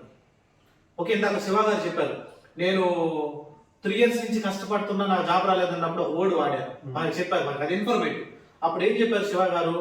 ఓకే, మీరు 1 గంట చదివాను, 2 గంటల్లో చదివాను, నాకు జాబ్ రాలేదు అని అంటే అలా కాదు. ఉదయం లేసి కేవీ రావు క్లాస్కి పోయి ఇచ్చాము, లేకపోతే హైదరాబాద్ ఇంకో ట్రైనర్ క్లాస్కి పోయి ఇచ్చాను నేను అని చెప్పేసి దాని తర్వాత అంతా ఆ తులసి థియేటర్ కాడ అక్కడ ఉండేసి మొత్తం ఆడ కూర్చోంటాడు. దీనికి మెయిన్ ప్రాబ్లం ఏంటంటే, మీరు ఏది చేసినా పర్లేదు, ఒక ప్రిపరేషన్ టైంలో ఉన్నప్పుడు, ఒక లర్నింగ్ స్టేజ్లో ఉన్నప్పుడు కన్సిస్టెన్సీ మెయింటైన్ చేసి మార్నింగ్ నుంచి నైట్ వరకు రెస్ట్ తీసుకుంటా, మధ్యలో 1 hour యూట్యూబ్ చూసుకోవాలా అని ఒక షెడ్యూల్ వేసుకోండి. ఒక 10 hours మనం స్టడీకి పెట్టుకోవాలి. 10 hours అంటే 10 hours అంతే. మొబైల్ ఫ్లైట్ మోడ్ ఎక్కిచ్చేయాలి అంతే. తర్వాత నువ్వు యూట్యూబ్ చూస్తావో, నీకు నచ్చినటువంటి సినిమా చూస్తావో నీ ఫ్రీ టైంలో. కానీ నువ్వు డెడికేటెడ్ గా టైం ఇస్తున్నావా లేదా? ఎంత టైం నువ్వు ఫేస్బుక్ కి మనం వాడుతున్నాం? మీరే కాదు, మేము కూడా ఒకనొక టైంలో మేము అడిక్టెడే. మేము యూట్యూబ్ చూసిన వాళ్ళమే, మేము బయటపడేదానికి టైం పట్టింది, కానీ మీరు అలా జరగకూడదని చెప్తున్నాం. ఓకే, ఎంత టైం నువ్వు యూట్యూబ్ లో వేస్ట్ చేస్తున్నావు రీల్స్ చూసుకొని, ఎంత టైము ఫేస్బుక్, ఇన్స్టాగ్రామ్. అయ్యో ప్రశాంత్, నేను అమీర్పేట వీళ్ళందరినీ చూశాను కదా, 24 గంటల రీల్స్ చూసుకుంటూ, షార్ట్స్ చూసుకుంటున్నారు. ఏం దాని వల్ల ఏం లాభం వస్తుందో తెలియదు, కానీ వీళ్ళందరికీ మంచి జాబ్ రావాలనే కోరిక. అందరూ కూడా అదే మైండ్ సెట్, అదే సీరియస్నెస్ ఉంది. అరే నువ్వు కోరుకుంటున్నది కరెక్టే, నీకు మంచి జాబ్ రావాలని కోరుకుంటున్నది కరెక్టే, బట్ నువ్వు దాన్ని చేస్తున్న పని ఏంటి? నువ్వు యూట్యూబ్లో షార్ట్స్ చూడడం వల్ల, ఇన్స్టాగ్రామ్లో రీల్స్ చూడడం వల్ల నీకు అంత హై ప్యాకేజ్ జాబ్స్ వస్తాయా? ఎందుకు చేస్తున్నావు ఇదంతా కూడా? ఇంకా కొంతమంది ఏంటంటే ఇంకా మరీ చిల్లరగా బిహేవ్ చేస్తుంటారు. ఏంటి, క్లాస్కి వెళ్తారు, వస్తారు, జాబ్ కావాలి, అంతా సినిమా థియేటర్ల చుట్టూ తిరుక్కుంటూ, లేదా అమ్మాయిల చుట్టూ తిరుక్కుంటూ, మందు దాక్కుంటూ, ఇట్లా ఈ బిహేవియర్, ఈ కైండ్ ఆఫ్ వీళ్ళంతా కూడా. కోరికలు మాత్రం హైయెస్ట్, పని మాత్రం ఉండకూడదు, హార్డ్ వర్క్ ఉండకూడదు, వీళ్ళకి జాబ్ రావాలి. ఎలా సాధ్యం మొదలు చెప్పండి. ఎక్కువ మంది వాళ్ళకి జాబ్ రాలేదు. నాకు తెలిసినంత వరకు బాగా కష్టపడి ఫెయిల్యూర్ అయిన వాళ్ళు ఎవరు లేరు. లేదు అంటే ఒక 6 months పట్టొచ్చు, 1 year పట్టొచ్చు, కానీ ఖచ్చితంగా ఓపిక ఉండాలి. ఇండస్ట్రీలోకి వచ్చేసి నువ్వు పని తోపు కాదు కదా, నేను పిలిచి అంతా నువ్వే సైంటిస్ట్ కాదు కదా, పిలిచి ఈ రోజు నీకు జాబ్ ఇవ్వడానికి వెయిట్ చేయి, నువ్వు కష్టపడు. ఆ టైంలో డిసప్పాయింట్ అవ్వద్దు. కొంతమంది ఏంటంటే కష్టపడి నేచర్ ఉంటుంది కానీ డిసప్పాయింట్ అయిపోతారు. అది పెద్ద ప్రాబ్లం. పక్కన వాళ్ళతో కంపేర్ చేసుకుంటారు, డిసప్పాయింట్ అయిపోతారు. పక్కన వాళ్ళతో కంపేర్ చేసుకున్నంత సినిమా లేదు. ఎవరి కష్టాలు వాళ్ళకు ఉన్నాయి, ఎవరి ప్రాబ్లమ్స్ వాళ్ళకు ఉన్నాయి. ఓకే, నీ టాలెంట్ ఏంటి అది గుర్తించు, దాన్ని నువ్వు ఎలా ఎక్స్ప్లోర్ చేయగలవు, ఎలా ఎగ్జిబిట్ చేయగలవు, అది గుర్తించుకో. ఓకే శివ గారు, చాలా ఇన్ఫర్మేషన్ ఇచ్చారు మాకు, మన స్టూడెంట్స్ కి. ఎందుకంటే నేను కొన్ని పాయింట్స్ ప్రతి ఒక్కరితో కొంతమందితో మాట్లాడేటప్పుడు మాత్రమే మాకు అర్థం అవుతాయి అన్నమాట. నేను ఒక విషయం చెప్తాను ఇక్కడ. కొంతమంది పాపం చాలా మంది పిల్లలు ఏం ఆలోచిస్తుంటారంటే, ఫ్రెషర్ గా కానీ ఫేక్ ఎక్స్పీరియన్స్ కానీ ఏం ఆలోచిస్తుంటారంటే, నేను సన్నగా ఉన్నాను, బొక్కగా ఉన్నాను, హైట్ లేను, పొట్టిగా ఉన్నాను, నాకెవరు జాబ్ ఇస్తారు, నన్ను చూస్తానే ఇదే అయిపోతారు, నాకెవరు జాబ్ ఇస్తారు అని. ఇదంతా కూడా నిజంగా నేను చాలా ఫేస్ చేశాను. ఇలాంటివన్నీ కూడా నీకు జాబ్ వచ్చేంత వరకు మాత్రమే అప్లికబుల్. నువ్వు ఒక్కసారి జాబ్ వచ్చిన తర్వాత ఏది అప్లికబుల్ కాదు. ఎందుకంటే ఒకటి బాగా గుర్తు, మా నాన్న తెలుగు లిటరేచర్ 78లో బాగా చదువుకున్న ఫ్యామిలీ. మా నాన్న అప్పటికే 78లోనే తెలుగు లిటరేచర్ కంప్లీట్ చేశాను. మా నాన్న నేను ఇంటికి వెళ్తానే ఒక మాట చెప్పేవాడు, అరే ఇట్లా గడ్డం పెట్టుకుని పోతే నీకు ఎవరు జాబ్ ఇస్తారా, ఇంటర్వ్యూలు ఎవరు సెలెక్ట్ చేస్తారు, క్లీన్ షేప్ వెళ్ళాలి కదా అని. ఈ రోజు నాకు అర్థమవుతుంది, ఆ రోజు వాళ్ళు చెప్పిన ఉద్దేశం వేరు, ఈ రోజు సుందర్ పిచ్చి షేవ్ చేసుకుంటాడా గమనించండి ఒకసారి. లేదే, ఈ రోజు అవన్నీ డజంట్ మ్యాటర్. ఆ ఓల్డ్ జనరేషన్ వాళ్ళు అలా చెప్తారు, కానీ నీకు చెప్పినప్పుడు అది గమనించి, ఎందుకు చెప్తున్నారో గమనించు. మా ఫాదర్ ఎందుకు చెప్పాడు ఆ మాట అంటే, ఓకే నువ్వు సరిగ్గా ప్రిపేర్ అవ్వట్లేదు ఇంటర్వ్యూకి అని హెచ్చరిక చేశాడు. ఓకే, నేను అలాగే ఫాలో అయ్యాను కాబట్టి నేను ఇలా ఉన్నాను ఈరోజు. కానీ నువ్వు ఈ జనరేషన్ గమనించు, ఈ రోజు నువ్వు ఇది చేసుకున్నావా, హెయిర్ స్టైల్ పెంచుకున్నావా, లాంగ్ హెయిర్ పెట్టుకున్నావా, ఎవరు గమనించాడు. నువ్వు టెక్నికల్ గా స్ట్రాంగ్ అయితే నీకు మంచి ప్లేస్ ఇస్తారు. Okay thank you Shiva. ఇంకా ఒకటి ఏంటంటే, నాకు శివ బ్యాక్గ్రౌండ్ మాకు 3 to 4 years నుంచి మేము ఫ్రెండ్స్ కొంచెం తెలుసు. ఓకే, కానీ నాకు ఉన్నటువంటి ఇన్ఫర్మేషన్లో శివ ఫైనాన్షియల్గా ఒక చదువుకునేటప్పుడు ఏదంటే గవర్నమెంట్ స్కూల్స్లో అక్కడ బాగా చదువుకునేటప్పుడు కొంచెం బాగా స్ట్రగుల్ అయ్యి, ఇప్పుడంటే బాగా సెటిల్డ్, కొంచెం ఫైనాన్షియల్గా స్టేబుల్గా ఉన్నారని విన్నాను నేను. ఆ టైంలో మీరు ఎలా బ్యాలెన్స్ చేసి వచ్చిన, అంటే చదవద్దు ఆపేద్దు అన్న ఫీలింగ్స్ రాలేదా? ఎందుకంటే మన స్టూడెంట్స్ కూడా, మేము కూడా ఆ టైంలో మేము స్ట్రగుల్ అయి ఉంటాం. మీకు ఎలా జరిగిందంట కెరియర్ టర్నింగ్ పాయింట్స్ అవి? చాలా పెద్ద ఫ్యామిలీ నుంచి వచ్చాను, కాకపోతే నాకు ఎందుకు చాలా బాధ అనిపిస్తుంది. ఆ రోజు తలుచుకుంటే చాలా బాధ అనిపిస్తుంది. ఏంటంటే రోజుకి డిగ్రీ కాలేజీకి వెళ్తున్నప్పుడు అనంతపూర్లో రోజుకి 50 రూపాయలు అలా ఇచ్చేవాళ్ళు. అది రోజుకి 50 రూపాయలు అనేది చాలా పెద్ద అమౌంట్. నువ్వు పని చేయి, లంచ్ చేయి, అన్నీ సరిపోతాయి. కానీ నేను ఎందుకు తెలియకోకుండా వేరే విషయాలకి ఖర్చు పెట్టే, సినిమా కానీ ఇంటర్నెట్ క్యాఫ్ కానీ ఇలా ఖర్చు పెట్టేవాడిని. సో ఆ రోజు ఎండ్ ఆఫ్ ద డే ఏం ఉండేది కాదు, రూపాయి ఉండేది కాదు. ఒకరోజు నేను అనంతపూర్ సెకండ్ రోడ్లో ఒక పార్క్ ఉంటుంది, ఆ పార్క్లో వెళ్ళి కూర్చున్నాను, ఏదో చదువుకుంటున్నాను. మధ్యాహ్నము లంచ్కి ఆకలి వేస్తుంది, ఇచ్చిన 50 రూపాయలు అయిపోయింది, 1 రూపాయి లేదు. ఏం చేయాలో అర్థం కాలేదు. ఇట్లా మొత్తం అంతా చూసుకుంటే ఏమైనా దొరుకుతుందా, డబ్బులు ఏమైనా దొరుకుతాయి అన్ని మొత్తం చెక్ చేసే, పర్స్ అన్ని చెక్ చేసి 2 రూపాయలు దొరికింది. ఆ 2 రూపాయలతో అక్కడ దొరికే కారం బరువులు తీసుకొని తిన్నాను. అది ఫుల్ కారం వేసి ఇచ్చాడు, ఏడ్చాను. ఆ రోజు ఏడ్చిన ఏడుపు ఈ రోజుకి గుర్తుంది. అంటే ప్రతి ఒక్కరికి అలాంటి టైం వస్తుంది. నా దగ్గర డబ్బులు ఉన్నా కూడా నేను ఆ రోజు అన్నం తినే పరిస్థితి లేదు, ఎందుకంటే వేరే విషయాలు ఖర్చు పెట్టేశాను. అది నా తప్పది, అది చాలా మంది చేస్తుంటారు. ఆ రోజు 2 రూపాయల కోసం ఏదైతే నేను చేశానో, ఆ రోజు అన్నం కోసం ఏదైతే చేశానో, నాకు ఈ రోజుకి గుర్తుంది. గుర్తుండడం బట్టి నేను ఈరోజు క్రమశిక్షణగా ఉన్నాను. నాకు ఈరోజు కోట్లు రావచ్చు, లక్షలు రావచ్చు, నేను ఆ రోజు గుర్తు చేసుకుంటా. ఆ రోజు గుర్తు చేసుకునే నేను పద్ధతిగా ఉంటాను. అందుకనే ఈరోజు ఇంత టైం స్పెండ్ చేసి నేను బాగా ఎంజాయ్ చేసుకోవచ్చు. ఇప్పుడు నా దగ్గర డబ్బులు ఉన్నాయి, కానీ ఇంత టైం స్పెండ్ చేసి నాలాంటి స్టూడెంట్స్కి నాలాంటి ఇంట్రెస్ట్ ఉన్న స్టూడెంట్స్కి హెల్ప్ చేద్దామనే ఒక చిన్న ఆశ. ఎందుకంటే నేను కష్టపడి వచ్చాను, చాలా బాధపడి వచ్చాను. అలాంటి వాళ్ళు ఎవరన్నా ఉంటే వాళ్ళకి కొంచెం మోటివేషన్ ఇద్దామని. నాకు ఆ రోజు చాలా బాగా ఇన్ఫ్లుయెన్స్ అయిన వ్యక్తులు ఏంటంటే గంపా నాగేశ్వరరావు కావచ్చు, ఎండమూరి విజయన్ కావచ్చు, డాక్టర్ పట్టాభిరామ్ కావచ్చు, మహేంద్ర సింగ్ ధోని కావచ్చు. వీళ్ళందరి లైఫ్ ని చూసి చాలా ఇన్స్పైర్ అయ్యేవాడిని. అలాగే ఎవరన్నా కానీ మనకు జరిగే సిచ్యువేషన్స్ కూడా ఇన్స్పైర్ అవుతారేమో అని ఒక చిన్న ఆశ. ఓకే, ఆ ఇంపాక్ట్ అని అంటే నేను చూశాను. అంటే గంపా నాగేశ్వరరావు నేను 2016లో హైదరాబాద్లో అటెండ్ అయ్యాను. నాకు ఒక ఇన్విటేషన్ వస్తే సుధీర్ చంద్ర అని నెల్లూరు తెలుసు అతను మనకు టౌన్ లో పరిచయం ఉంటే అతని ద్వారా నేను ఇంపాక్ట్ అక్కడికి వెళ్ళేవాడు. వాళ్ళ ద్వారా నేను చాలా నేర్చుకున్నాను. అక్కడ మనీ పరిస్థితులు కూడా వచ్చారు సార్, వీళ్ళంతా నాకు తెలుసు అనమాట. అక్కడ వచ్చినప్పుడు మేము మీట్ అయ్యాము. అక్కడ చాలా హెల్ప్ చేస్తారు అనమాట వాళ్ళు. ఏంటంటే ఎక్కడ మనీ కూడా తీసుకోరు.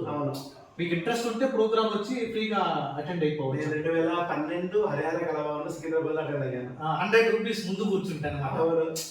మనం ఏంటంటే 100 కూడా ఎందుకు ఛార్జ్ చేస్తారంటే వాళ్ళకి అక్కడ క్లీనింగ్ కోసం అంతే, రెంట్లు కూడా మన దగ్గర కలెక్ట్ చేయరు. మరీ దగ్గరగా కూర్చోవాలంటే 100, కొంచెం బ్యాక్ అయితే ఫ్రీ అనమాట. మీకు ఆ విషయం చెప్పినా, నాకు ఈరోజు కూడా కంపల్సరీ టచ్ లో ఉన్నాడు. ఎప్పుడు కాల్ చేస్తుంటాడు, మాట్లాడుతుంటాడు. ఎందుకో తెలియదు కానీ ఆ రోజు అంతా డల్ సిచ్యువేషన్ లో, డౌన్ సిచ్యువేషన్ లో ఉన్నప్పుడు హెల్ప్ చేశారు. ఒక చిన్న సాటిస్ఫాక్షన్, చిన్న ఆనందం వాళ్ళ మీద. అలా చాలా మందికి హెల్ప్ చేశారు. అంటే మీరు చెప్పింది ఏంటంటే, మీరు చెప్పినటువంటి పాయింట్లో నాకు అర్థమైంది ఏంటంటే శివ గారు, అది లైఫ్లో ప్రతి ఒక్కరికి ఒక టర్నింగ్ పాయింట్ ఉంటుందని చెప్పారు. దానికోసం మనం వెయిట్ చేయాలి, అంతేగాని మధ్యలో డ్రాప్ అయిపోయి అసలు మనం ఇంకేమీ చేయలేమేమో. అంటే ఫస్ట్ ఏంటంటే మీకు నచ్చినటువంటి బిజినెస్ లైక్ రావాలి. అంటే అది సాఫ్ట్వేర్ జాబ్ అయినా, లేదంటే మీరు హోటల్ మేనేజ్మెంట్ వెళ్ళాలనుకున్నా, లేదంటే వేరే రియల్ ఎస్టేట్ వెళ్ళాలనుకున్నా, మీకు దాని మీద ఇంట్రెస్ట్ ఉండాలి. అంటే శివ జావా డెవలపర్ అయ్యారని చెప్పేసి వాళ్ళ ఫ్రెండ్ కూడా జావా డెవలపర్ కోసం ట్రై చేసి డిఫికల్ట్ అనమాట. అతనికి ఆ ప్రాబ్లమ్ సాల్వింగ్ స్కిల్స్ అవన్నీ తెలియకుండా. ఎందుకంటే నా కాడికి డెవలప్స్ ఇంజనీర్స్ స్టూడెంట్స్ మన కాడ జాయిన్ అయ్యారు. నేను ప్రతి స్టూడెంట్తో మాట్లాడతాను ఫస్ట్. అసలు నీకు రియల్గా ఇంట్రెస్టా, ఎవరు ఇంప్రెస్ చేశారు నేను, నీకు జాబ్ కొట్టాలని ఉంటేనే నువ్వు జాయిన్ అవ్వు. కొంచెం టైం పడుతుంది, ఎందుకంటే మేము బేసిక్ నుంచి అడ్వాన్స్ వెళ్ళాలి. కొంచెం టైం అంటే లేదనుకుంటే ఇంకొకటి చూసుకోమంట, అంతే కదా. అంతేగాని మనం మిస్గైడ్ చేసేసి మార్కెట్ లో అడ్వర్టైజ్మెంట్లు అలా ఉండదు అనమాట. అలా అందుకనేసి మీ దగ్గర పాయింట్ లో కూడా నాకు అర్థమైంది ఏంటంటే, ఆ టైం మీకు జరిగింది కదా, ఆ 5 minutes అదేదో కారం తినేసి ఆ టైంలో, ఆ టైం అనేది ఇంపార్టెంట్ అనమాట. అంటే అతను ఏం చేశారు, ఉన్నటువంటి ప్రొడక్టివిటీని మొత్తాన్ని వాడేశాడు. అంటే 1 dayలో ఆ టైంలో ఎలా ఉంటుందంటే, టీనేజ్ లేదంటే 25 ఎట్లా ఉంటుందంటే మీకు తెలుసు, మేము కూడా టీనేజ్ నుంచి వచ్చినాం. ఉన్నది ఉన్నట్టు ఖర్చు పెట్టేయాలనేసి. అంటే నేను మా డెవలప్స్ బ్యాచ్ లో ఫైనాన్షియల్ ప్లానింగ్ చెప్పాను. నువ్వు ఎంత చదువుకున్నది కాదు శివ గారు, చదువు ప్రతి ఒక్కడు చదువుతున్నాడు. 1,00,000 రూపాయలు సంపాదిస్తున్నాడు, 50,000 సంపాదిస్తున్నాడు, 30,000 సంపాదిస్తున్నాడు. మీరు సంపాదించేది వేరే వాళ్ళతో కంపేర్ చేసుకోవద్దు. మీకు వచ్చినటువంటి జీతం మీ జీతం అనుకొని ఫైనల్ గా నీ బ్యాంక్ బ్యాలెన్స్ ఎంత ఉందో అదే నీ ఆస్తి, అంతే కదా. నా దగ్గర 4 ఎకరాలు ఉంది, 2 ఎకరాలు ఉంది, 1 ఎకరా ఉంది, 10 ఎకరాలు ఉందని అంటే మనల్ని అది కాపాడదు. మనల్ని కాపాడేది మన గోల్డ్, మన బ్యాంక్ బ్యాలెన్స్, అంతే. ఓకే, మనం 2 లక్షలు సంపాదించినా, 3 లక్షలు సంపాదించినా, నెలకి ఆ 10,000 కూడా మిగలలేకపోతే 30,000 సంపాదించాడు 10,000తో మిగులుతున్నాడుగా. అంటే ఈ కాస్ట్ కటింగ్ అనేది చాలా ఇంపార్టెంట్ అనమాట. మొత్తంగా నువ్వు ఈ రోజు ఖర్చు పెట్టేసుకుంటే, ఎప్పుడైతే ఎంత ఎర్న్ చేస్తావో మొత్తం కానీ ఖర్చు పెట్టేస్తే మనం స్ట్రగుల్ అయిపోతాం అనమాట. ఎందుకంటే ఎక్కడైతే నువ్వు మనీని ఇన్వెస్ట్ చేస్తావో ఆ మనీ మనల్ని పైకి తీసుకెళ్ళాలి మళ్ళీ. అంటే కాంపౌండింగ్ మీకు అర్థమైతే ఎలా జరుగుతుంటుంది బ్యాక్ ఎండ్ లో, అప్పుడు మీరు ఖర్చు పెట్టడం కోసం. అంటే ఖర్చు పెట్టాలని అంటే నీడ్స్ ఏంటి. ఇప్పుడు నేను 2,000 పెట్టి సినిమాకి వెళ్ళాలా, 200లో కూడా సినిమా చూడొచ్చు. యాక్చువల్ గా కాంపౌండింగ్ అనేది చాలా ఇంపార్టెంట్ షో. ఎందుకంటే నేను స్ట్రగుల్ అయ్యాను కొన్ని విషయాల్లో, ఎక్కడ ఏమి చేయాలా, ఎక్కడ ఏమి చేయకూడదు అనేది నాకు స్టార్టింగ్ తెలియదు అనమాట. ఒక పర్సన్ మంచి గైడర్ అనమాట. అతను మీటింగ్ తర్వాత ఫైనాన్షియల్ ప్లానింగ్ బాగా నేర్చుకొని, అరే నేను ఇంత సంపాదించిన వేస్ట్, కానీ ఫైనల్ నా బ్యాంక్ బ్యాలెన్స్ ఎంత ఉంది అది ఇంపార్టెంట్. ఓకే, నువ్వు అల్టిమేట్ గా నువ్వు ఎంత నేర్చుకున్నావు అన్నది కాదు, మంచి ట్రైనర్ సపోర్ట్ జాబ్ కొట్టావా లేదంట చూడు. అది నాకు 3 లక్షలు, నువ్వు 2 లక్షలు సంపాదించిన, నెలకు 1,00,000 రూపాయలు సంపాదించిన 40. మీరు గమనించండి, చదువుకునే వయసులో మనకి ఎలా ఉంటుంది, మీకు కూడా జరుగుతుంది. ఫస్ట్ కాలేజీకి జాయిన్ అవుతాను బీటెక్, అది శివాకి కూడా జరుగుంటుంది, ప్రతి ఒక్కరు జరగద్దు అది. ఫస్ట్ బీటెక్ జాయిన్ అవుతానే ఫస్ట్ అతను టార్గెట్ మొబైల్ కొనాలి. అది స్మార్ట్ ఫోన్. అంటే స్మార్ట్ ఫోన్ కొంటాడు ఎందుకనంటే ఎట్లా కొట్ట పేరెంట్స్ని కొంచెం ఇబ్బంది పెట్టేసి నాకు ఫోన్ కావాలి, మేము ఆన్లైన్లో క్లాసులు, ఇప్పుడైతే ఆన్లైన్లో క్లాసులు చూడాలి, మేము ఇంటికా నుంచి చూడాలా, అది ఇది అని చెప్తాం. సరే బీటెక్ అయిపోయింది, సరే ఒక 15,000 జాబ్ స్టార్టింగ్లో ఎక్కడో ఫ్రెషర్గా ఎక్కడో జాయిన్ అయ్యాడు, 20,000 జాబ్, ఇప్పుడైతే ఒక 30 వస్తుంది ఎంఎన్సీలో, ఎక్కడో జాయిన్ అయ్యాడు, క్యాంపస్ ద్వారా జాయిన్ అయ్యాడు. తర్వాత అరే నెల అకౌంట్లో అమౌంట్ పడుతుంది కదా, ఇప్పుడు నెక్స్ట్ ఏం చేయాలంటే ఒక NS 160 బైక్ కానీ, అంటే ఏదో ఒకటి కొత్తది, అరే నేను జాబ్ వచ్చింది కదా మనకి ఇంటికి ఒక టీవీ తీసుకోవడం, లేకుండా ఉంటే ఇంకొకటి బైక్లో ఒక 2 lakhs డూక్ అట్లా ఉంటాయి, ఆ బైక్లు ఏదైనా తీసుకుందాం అని స్టార్ట్ చేస్తుంది. అది ఒక పెద్ద ట్రాప్, ఈఎంఐ ట్రాప్ అంటుంది. EMI trap. అప్పుడు 2 లక్షలు పెట్టి బండి కొంటాడు, నెలకు ఒక 5,000 6,000 ఈఎంఐ పెడతాడు. దానికోసం 2 సంవత్సరాల వరకు జాబ్ చేస్తానే ఉండాలి, 2-3 సంవత్సరాల వరకు ఆ ఈఎంఐ కోసమే చేయాలి. కంపెనీ స్విచ్ కాలేడు. ఎందుకని స్విచ్ కాలేడు తెలుసా? కంపెనీ ఈఎంఐ దొరుకుతుంది, మాడిపోతే జాబ్ పోతే ఈఎంఐ ఎవరు కట్టారా? అంటే మీరు ఈఎంఐ ట్రాప్ లో పడద్దు. సరే ఈఎంఐని 2-3 ఏళ్ళు కష్టపడి కట్టిన తర్వాత ప్రమోషన్స్ మీద ఇంకొక జాబ్ కొట్టుకోనో ఒక 10 లక్షలు జాబ్ కొట్టాడు అతను. దాని తర్వాత వచ్చేది ఏం తెలుసు అతనికి, అరే మా ఫ్రెండ్ కూడా కారు 7 లక్షలకి కొన్నాడే, నేను కొంటే నాకేముంది 50,000 40,000 డౌన్ పేమెంట్ కడితే కారు ఇస్తుంది కదా, మళ్ళా ట్రాప్. అది 5,000 లాక్, మళ్ళా ట్రాప్ లో పడిపోతాడు. 5,000 లాక్ ఏం చేయాలా? మళ్ళా ఫ్రెండ్ కోసం, వీళ్ళందరూ సొసైటీ కోసం అంటాడు, అతని కోసం అంటాడు, అతని ఫ్యామిలీకి అవసరమైతే ఖచ్చితంగా కొనాలి. నేను ఆ కాంపౌండింగ్ చేసి మా స్టూడెంట్స్ కి చెప్పాను, మీరు ఈ ట్రాప్ లో పడద్దు, లేకపోయినా పర్లేదు, దీన్ని ఎస్ఐపిలో మీకు నచ్చినటువంటి ఎస్ఐపి, మేమే మార్కెటింగ్ చేయడం వల్ల నువ్వు రీసెర్చ్ చేసుకో, వాళ్ళని దగ్గర ఎస్ఐపిలో పెట్టుకో, అంతే కదా. అంటే ప్రాపర్ గా నువ్వు సెట్ చేసుకో, ఉన్నమని ఊరికే వేస్ట్ చేసుకుంటే ఇవన్నీ చాలా ఇంపార్టెంట్. మళ్ళా అప్పటికి ఏమవుతుంది, సరే బాగా కష్టపడతాడు, ఇంకా చదవాలి కానీ 12 లక్షల నుంచి 24 లక్షలు పడతాడు. అప్పుడు 30 years అయిపోయి ఉంటాయి.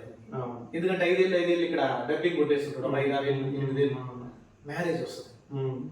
మ్యారేజ్ వస్తే ఏమవుతుంది, అరే నువ్వు సాఫ్ట్వేర్ ఇంజనీర్ రా, నీ 2 లక్షలు జీతం, నువ్వు ఎక్కడ చేసుకోవాలి మ్యారేజ్ అంటాడో, తీసుకుపోయి 40 లక్షలు ఖర్చు పెడతాడు అన్నమాట. ఈ 40 లక్షలకి నువ్వు కట్టేదానికి 60 అవుతుంది ఈఎంఐ. అంటే నువ్వు ఈ ట్రాప్ లో, ఈఎంఐ ట్రాప్ లో నుంచి మళ్ళీ బయటికి రావడానికి ఎన్ని ఏళ్ళు పడుతుంది? 35,000. అంతే. అంటే దీనికోసం మళ్ళీ స్విచ్ కాలేదు జాబ్. సరే 35 ఏళ్ళు అయిపోయింది, సరే ఇంకేదో ఆపేద్దాం అనుకున్న టైంలో మనకి ఇల్లు కావాలి కదండి అపార్ట్మెంట్లో. మనం అక్కడే బెంగళూరులో సజ్జాపూర్లో లేకుంటే ఇక్కడే టిన్ ఫ్యాక్టరీ ఇక్కడ ఉన్నాం కదా మనం, అంటే ఆడికి పోయి అడిగితే 2 కోట్లు 3 కోట్లు చెప్తాం 2 BHK ఫ్లాట్. అరే ఇట్లా కాదని చెప్పి కొంచెం లాంగ్ వెళ్తారు, ఎక్కడికన్నా వెళ్తే 1 కోటి రూపాయలు దొరుకుతుంది. సరే ఓన్లీ హెల్ప్ చేసి ఇతను సేవింగ్స్ అంతా అన్ని తీసుకొచ్చి ఒక 30 లక్షలు ఉంటే 70 లక్షలు మళ్ళీ లోన్ పెడతాడు. సరిపోదు జీవితం. అంతే. నీ దగ్గర ఉంది అనుకుంటే కొను, అంతే, లేదంటే లేదు. 10 రూపాయలు కూడా ఈఎంఐ పెట్టొద్దండి. ఎందుకంటే మాకు ఉన్నటువంటి సర్కిల్, మేము ఫ్రెండ్స్ మేమంతా డిస్కస్ చేసుకుని ఫైనల్ కన్క్లూజన్కి వచ్చాం, అరే మనం ఈఎంఐ ట్రాప్ లో పడకూడదు, మనమే ఏరోడికి ఈఎంఐ ఇచ్చే విధంగా ఉండాలి, అప్పుడు మనం హ్యాపీగా వెళ్తాం. లేకపోతే ఈ మైండ్ సెట్ ఉదయం లేచినప్పటి నుంచి సాయంత్రం వరకు చదివే తర్వాత సంగతి, కానీ ఈ ట్రాప్ లో ఎక్కువ ఉంటుంది. అది చాలా ఇంపార్టెంట్. మీరు చదువుకొని జాబ్ పడదాం అనుకుంటారు, కానీ వీళ్ళంతా ఆ మనీని ఎలా సేవ్ చేసుకొని ఎలా మనం నెక్స్ట్ లెవెల్కి వెళ్ళాలి అనేది చాలా ప్రాబ్లం. ఎంత చదివామన్నది మీకు 1వ తరగతి నుంచి ఫస్ట్ క్లాస్ నుంచి మీకు బీటెక్ వరకు కూడా ఎడ్యుకేషన్ చెప్పారు, ఫైనాన్షియల్ మేనేజ్మెంట్ ఎవరికి చెప్పాలి, ఈవెన్ మాకు కూడా తెలియదు. ఆ ట్రాప్ లో పడకూడదు అనమాట. బేసిక్ గా మాకేంటంటే ఒక విషయము, చాలా మందికి మాకు ఫ్రెండ్స్ కానీ రిలేటివ్స్ కానీ ఎవరు హెల్ప్ చేయలేదు, అది గుర్తుపెట్టుకోవాలి. అయినా ఎవరు ఎందుకు హెల్ప్ చేయాలి, నీకు ఎందుకు చేస్తారు చెప్ప ఫస్ట్ ఆఫ్ ఆల్. అంటే నీకేమైనా రాసి పెట్టారా వాళ్ళు హెల్ప్ చేయాలని చెప్పేసి? నీ బావే ఉన్నాడు, నీ మామే ఉన్నాడు, నీ బ్రదర్ ఉన్నాడు, అంటే వాళ్ళు వచ్చి నీకు జాబ్ ఇప్పియాలి, వాళ్ళు వచ్చి నీకు హెల్ప్ చేయాలి. అంటే నువ్వు మెహర్బాన్ ఇక్కడ, వాళ్ళు వచ్చి నీకు హెల్ప్ చేయడం నీకు మెహర్బాన్ ఇక్కడ. ఫస్ట్ ఆఫ్ ఆల్ ఎక్స్పెక్టెన్స్ తీసేసుకోండి. ఎవరైనా సరే నీ హార్డ్ వర్క్ మీద నువ్వు జాబ్ తెచ్చుకోవడానికి ట్రై చేయి. ఎవరో వచ్చి రెఫరల్ ఇస్తారు, ఎవరో హెల్ప్ చేస్తారు, ఫస్ట్ ఆఫ్ ఆల్ వాడు రెఫరలే వద్దు, నాకు నేను జాబ్ తెచ్చుకుంటా. ఓన్గా నౌకరీ ఉంది చాలు కదా, నౌకరీలో అప్లై చేసుకో, మెయిల్స్ పంపించుకో హెచ్ఆర్లకి, వాళ్ళు ఇస్తారు కదా. వాడెవడో వచ్చి నీకు రెఫరల్ ఇవ్వడం ఏంటి, వాడెవడో వచ్చి నీకు హెల్ప్ చేయడం ఏంటి, వాళ్ళ ద్వారా జాబ్ వస్తే హ్యాపీగా ఉంటావా? లేదు కదా. ఫస్ట్ నువ్వు నేర్చుకునే ట్రై చేయాలి. ఇది ఇంపార్టెంట్ గుర్తుపెట్టుకోవాలి. ప్రతి ఒక్కరు నాకు చాలా మంది మాట్లాడుతుంటారు, మా వాళ్ళు ఉన్నారు నాకు హెల్ప్ చేయట్లేదు. అరే చెయ్యరు భయ్, వదిలేసేయి. నువ్వు చెయ్యరు, వదిలేసి నువ్వు ఓన్గా తెచ్చుకో. నువ్వు కష్టపడి తెచ్చుకున్నప్పుడు జాబ్ ఎంత మజా వస్తుంది తెలుసు. అసలు వాడు ఎవడో హెల్ప్ చేస్తే నువ్వు జాబ్ తెచ్చుకోవడం ఏంది? వద్దు, రెఫరలే వద్దు, ఓన్గా తెచ్చుకో. టేస్ట్ చూడు ఎట్లుంటుంది లైఫ్. ఓకే, అంటే శివ గారు చెప్పిన దాంట్లో చాలా జెన్యూన్. అంటే మేమేదో ప్రీ ప్లాన్డ్గా ప్రిపేర్ అయ్యి మాట్లాడాము కాదు ఇవన్నీ. అతను చెప్పే దాంట్లో నేను అబ్జర్వ్ చేస్తా ఉన్నా కొన్ని పాయింట్స్ కూడా. నేను ఇప్పుడు మేమేంటంటే మేము వర్కింగ్ ఎంప్లాయీస్, మాకు ఈ వీకెండ్ ఈరోజు సండే, అంటే మీకు మండే ట్యూస్డే ఎప్పుడు వస్తుందో వీడియో కరెక్ట్గా యూట్యూబ్లోకి. ఈ సండే టైంలో నేను శివతో మొన్న ఒకసారి మీట్ అయ్యాము. జనరల్గా నేను శివ చాలా బిజీ ఉంటాడు అనమాట. నేను మళ్ళీ ఎందుకంటే ఫ్రెండ్ కదా, కాదం లేదు. కాల్ చేసినప్పుడు సరే ప్రశాంత్ అంటాడు, మనం కూడా కంటిన్యూగా ఫోర్స్ చేయకూడదు సరే అనేసి ఈ రోజు నేను ఖచ్చితంగా పట్టుకున్నాను. మా స్టూడెంట్స్కి యూట్యూబ్లో ఎవరైతే ఫాలో అవుతుంటారో ఖచ్చితంగా వాళ్ళకి 1 పాయింట్ అయినా హెల్ప్ అవ్వాలనేది నా టార్గెట్. ఇప్పుడు శివ గారు చెప్పినట్టు ఎవరి మీద డిపెండ్ కావలేదు. మీరు ముందు ప్రయత్నించండి. అంటే దీని మీనింగ్ ఏంటంటే ఒక క్రికెట్ మన విలేజెస్ ఆడతాం కదా, 11 మెంబర్స్ టీమ్ 11 మెంబర్స్ అంటే అవతలతో నువ్వు టైప్ అయ్యావు అనుకో, ఇప్పుడు కొంచెం లూజ్ బాల్ వేస్తాడు, నువ్వు దాన్ని 6 కొట్టినా నీకు సాటిస్ఫాక్షన్ ఉండదు 100% ఉండదు. అదే అవతలోడు మనకి కొంచెం ఈ నెట్ అయినా అవుట్ చేయాలని కానీ వేసేదానికి బాల్ దాన్ని కొట్టు 6 మజా ఎక్కడ చూడు. అదే లైఫ్ లో మజా. అదే ఆ పాయింట్. మీరు కొట్టే షాట్ ఎట్లా ఉండాలంటే బాల్ బద్దలవ్వాలి. అదే నువ్వు ఐటీ జాబ్ తెచ్చుకున్నావు అంటే నీ ఓన్ గా తెచ్చుకోవాలి. ఈ రోజు నేను టచ్ కూడా చెప్పగలను, నా ఓన్ గా తెచ్చుకున్నాను. నేను నాకు ఎవరు రెఫర్ ఇవ్వలేదు, నాకెవరు హెల్ప్ చేయలేదు. నేను చేసిన అవసరం లేదబ్బా, నేను తెచ్చుకోగలను. నాకు కెపాసిటీ ఉంది, నాకు ఆ టాలెంట్ ఉంది, నాకు ఆ కష్టపడే నేచర్ ఉంది. ఓకే, నేను తెచ్చుకోగలను. అది important. Most of the people dependency ఎప్పుడు వాళ్ళు చేయాలి వీళ్ళు చేయాలి, ఎందుకు అవసరం ఏంటి? నువ్వు చేసుకో. నువ్వు కష్టపడి తెలియదు నీకు, ఎవడో వచ్చి నీకు ఎందుకు హెల్ప్ చేస్తాడు? అవసరం లేదు. అసలు ఆ థాటే కరెక్ట్ కాదు యాక్చువల్ గా. ఎవరో హెల్ప్ చేయాలన్న విషయము కరెక్టే కాదు యాక్చువల్ గా. ఓకే, అంటే మీరు ఆ నెగిటివ్ మైండ్ నుంచి వచ్చేసేయండి. ఎవరు మనకి హెల్ప్ చేయరు. ఓకే, మీరు ఒక అన్నోన్ పర్సన్ అంటే మంచి ట్రైనర్ని ఎత్తుకోవాలి. ఎవరైతే మీకు ట్రైనింగ్ లో హెల్ప్ చేస్తారు, ఎలా మీరు మన మార్కెట్లో ఎలా ఉండాలా. ఓకే, మీకు ట్రైనర్ సపోర్ట్ దొరికితే ఎక్కడైనా తీసుకోండి. ట్రైనర్ మాట్లాడాలి మీకు. ఎందుకంటే మనం హాస్పిటల్కి వెళ్తే నర్సు మనకి టాబ్లెట్ ఎక్స్ప్లెయిన్ చేసేది ఒక విధంగా ఉంటుంది. డాక్టర్ చెప్పాడు అనుకో ఖచ్చితంగా మింగేస్తాం. అది ఎంత డోస్ 500 mg ఉన్నా 200 mg ఉన్నా డాక్టర్ చెప్పాడంటే మింగాలి అంతే. కానీ నర్సు చెప్తే మళ్ళీ చూస్తాం, ఇది మార్నింగ్ మింగాలా ఈవినింగ్ మింగాలా, 101 రాసినాడా 110 రాసాడా, ఈ కాంప్లెక్స్.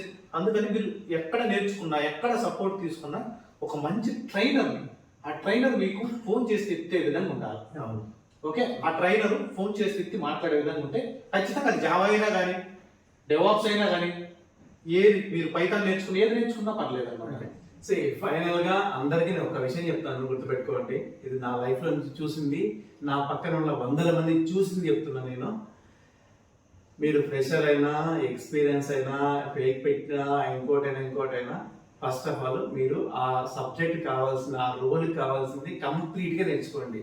1 to 100% కంప్లీట్ గా నేర్చుకోండి. కమ్యూనికేషన్ అంటారా పెద్ద విషయం కాదు, కాన్ఫిడెంట్ ఉంటే మేనేజ్ చేయొచ్చు. ఓకే, అది పెద్ద విషయం కాదు యాక్చువల్గా. మీరు ఇప్పుడు రజనీకాంత్, కమల్ హాసన్స్ మంచి యాక్టర్స్, కానీ వాళ్ళకన్నా చాలా మంది ఫేమస్ ఉన్నారు తెలుగులో. జూనియర్ ఎన్టీఆర్ కావచ్చు, అల్లు అర్జున్ కావచ్చు, పవన్ కళ్యాణ్ చాలా మంది ఉన్నారు. అంటే వీళ్ళకన్నా యాక్టింగ్ బాగా వచ్చేది కాదు, వాళ్ళ పాపులారిటీ ఉన్నది.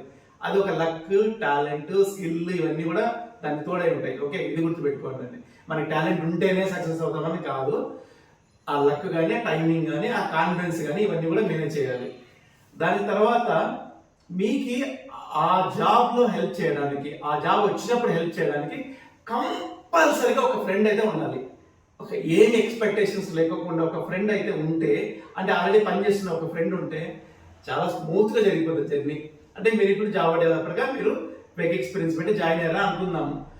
అదే జావా డెవలప్మెంట్లో ఎవరైనా పని చేసే వాళ్ళు మీకు ఒక ఫ్రెండ్గా దొరికితే, హెల్ప్ చేయగలిగితే, డీబగ్గింగ్ అంటే ఏంటి, ఇష్యూస్ వస్తే ఎలా ఫిక్స్ చేయాలి, మెయిల్ ఎలా రాయాలి, ఇలా చిన్న విషయాలు ఒక 2 months హెల్ప్ చేయగలిగితే that will be very very good for your career actually. అంటే మీరు స్మూత్గా మీ జర్నీ స్మూత్గా జరిగిపోతుంది అనమాట.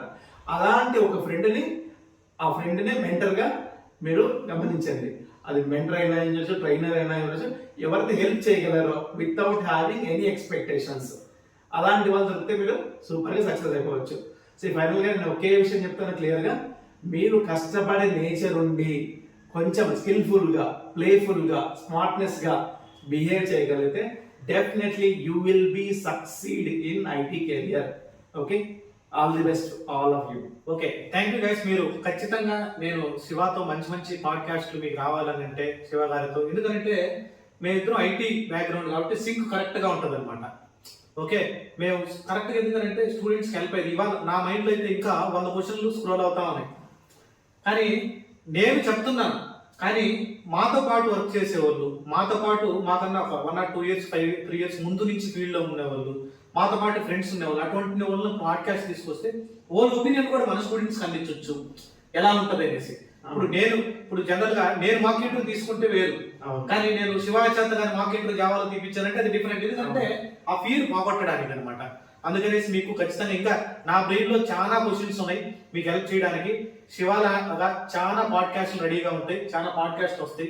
చాలా మంది ఇంకొక విషయం, ఇక్కడ నేను చాలా కాలేజ్ తిరిగాను, చాలా స్టూడెంట్స్ తో మీటప్ అయ్యాను, ఒక 100 మంది స్టూడెంట్స్, 1000 మంది స్టూడెంట్స్ తో కలిసాను, మాట్లాడాను. వాళ్ళందరికీ జాబ్ కావాలి, కానీ కష్టపడకూడదు. ఇప్పుడు నేను రాత్రి తెల్లవారు 4 వరకు 5 వరకు కష్టపడేవాడిని. ఆ విధంగా ఉంటేనే జాబ్ వస్తుంది ఈ రోజు సిచ్యువేషన్ లో.